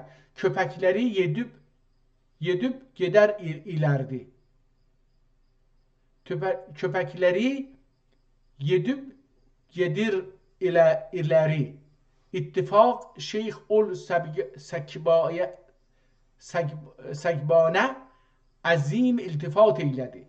Muridleri ne cevap verip dedi ki, müridlerine cevap verip dedi ki, bir gün benden sual kıldılar, kim köpekine vakt balık olur.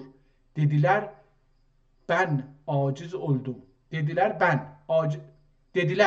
ben aciz oldum. Bu kişi bana dedi ki, geçen gelip ayağın kaldırsa sise balık olmuştur. Kaldırsa sise balık olmuştur dedi.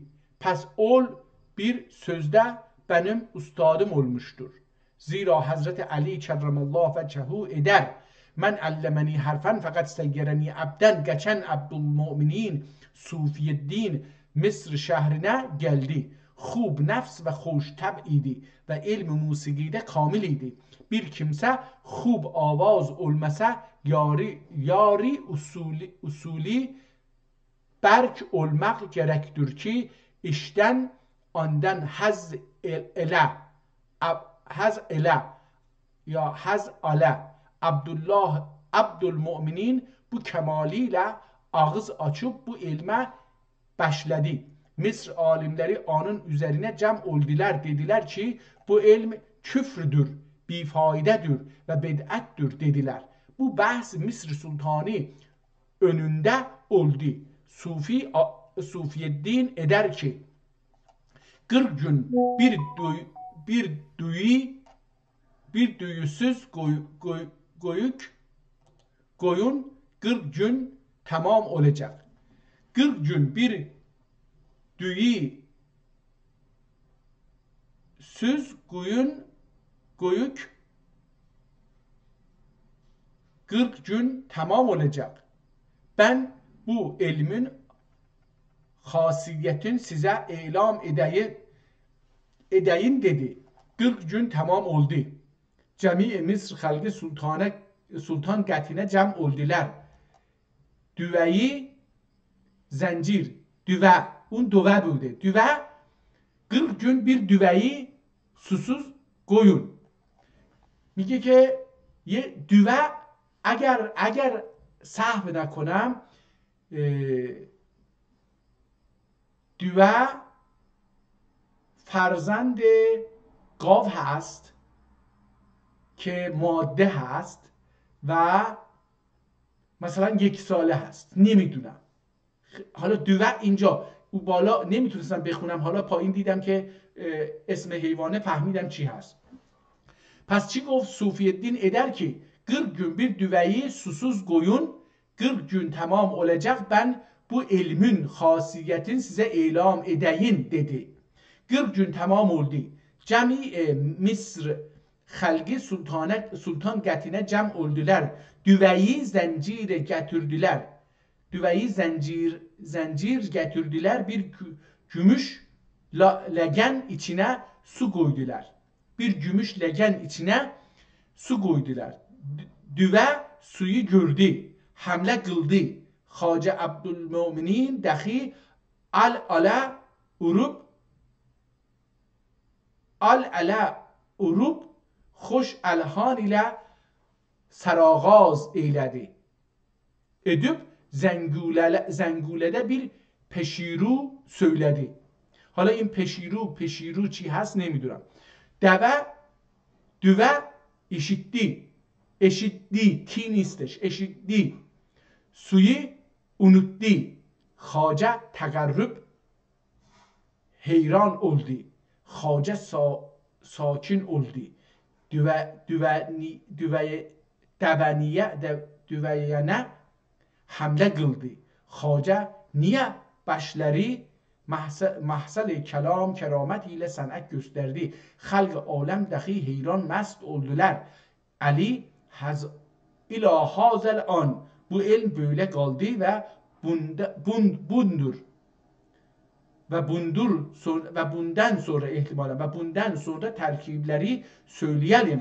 Hala terkib این علم رو هم داره میگه. neden حاصل olmuştur. باب الرابع فی ذکر ترکیبات اینتا اول سبز اندرسیز. حالا این چیه نمیدونم. از تألیف محمد لاله و جدول ثمانیه در آن جانب مکتوب است.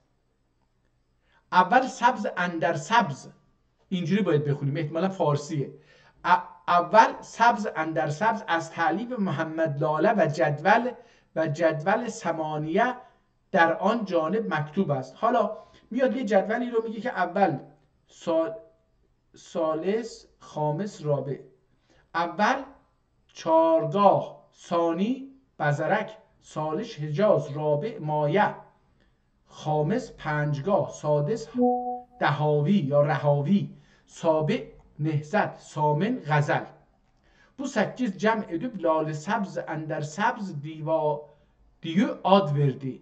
Bəstənigar oldular ki çargah ağazıda زنگوله göstərə سگاه قرار اده. حالا دیگه خیلی رفت تو چیز که من دیگه از این برم بیرون دوستان. جایی که نمیدونم وارد بشم خراب میکنم. همونطور که کتاب قبلی رو هم عرض کردم. اصفهان، حالا اینجا یه چیزی نوشته، بذارید ببینیم چی میگه. شاهدن kürdaniye hasıl olur ve Irak ile İsfahan'dan kvaşit ya kvaşt hasıl olmuştur. Albab-ül Hamis fi zikr vaktiha, bu dahi ila ani beyan eyler ki ne vaktidən ne edelim kim münasip düşe. Bilinə ki sabahiden guşluğa deken. sabahiden guşluğa deken. گوشلوق چی میشه نمیدونم. serdterdir. Ana münasip edecekler bunlardır. حسینی. حالا دیگه اینا رفت تو اون قضیه دوباره و نذاریم راستشو بخواید وقتی چیزی رو خیلی خوب نمیفهمم سردرد میگیرم. اشاق. حالا شعر آورده، بذاریم چی میگه. مرا قد حسن است چو راست، در پرده بوسن دهاوی نواست. این چیزه شعریو گفته. چون کشت به زرک در صفاهان و عراق، زنگوله حجاب کوچش اندر برماست. حالا این شعره و بعد عربیش هم میاره. اینو باید خوند، من بلد نیستم. حالا اینو چجوری باید بخونم؟ بر اساس یکی از این آهنگا باید خوند. ابیات عربی رو حالا اینجا ارسل الخط بالقتال نظیرا. حالا اینو باید ارسل الخط بالقتال نظیرا یه شکلی. حالا من نمیدونم، اینو باید بر اساس اونها این شعر رو بخونه که خیلی هم بلنده. و اینجا میگه حالا اینها رو میاد چیز میکنه. یه تاری هم کشیده، عکس حالا عوده چی هست نمیدونم، احتمالاً بله عوده.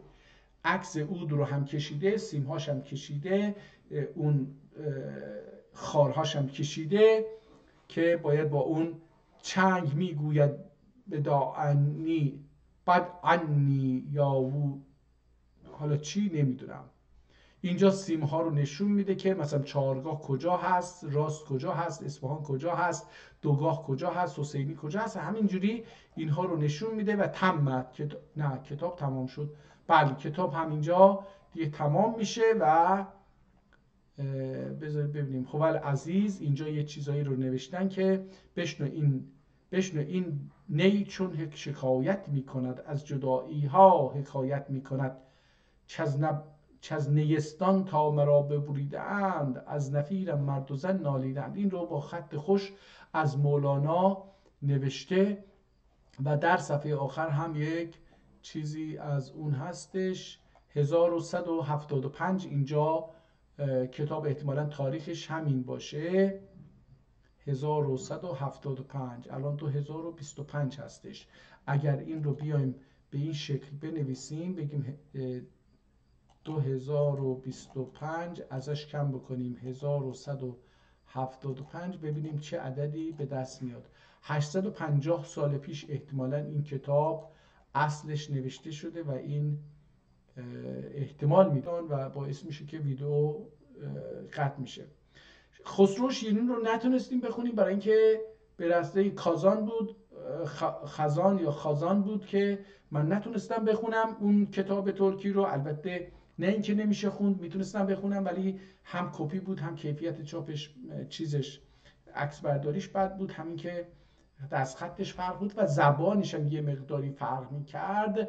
در نتیجه نتونستم اون رو بخونم، گذاشتیم برای بعدها که انشالله یه مقدار در زبان ترکی خودمون، در لهجه ترکی خودمون یه مقدار استادتر بشیم، آشنا بشیم با این و بعد سراغ اونها بریم.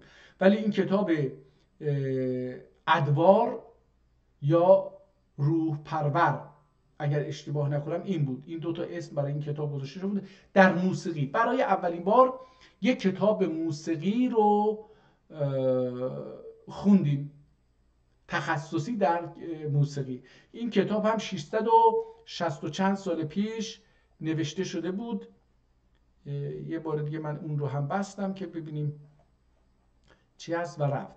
حالا اینم از امروز. ما امیدواریم که یک روز دیگری الله این توفیق رو بده که ما با یک زمینه دیگری از ادبیات مکتوب یا بگیم که تمدن مکتوب و فکری ترک ها آشنا بشیم تا بتونیم از زندان مهندسی جهل یک قدم بیرون بذاریم اگر بشه. روز و شب و هر وقتتون بخیر و سلامت باشید و تندرست بمانید. به امید دیدار در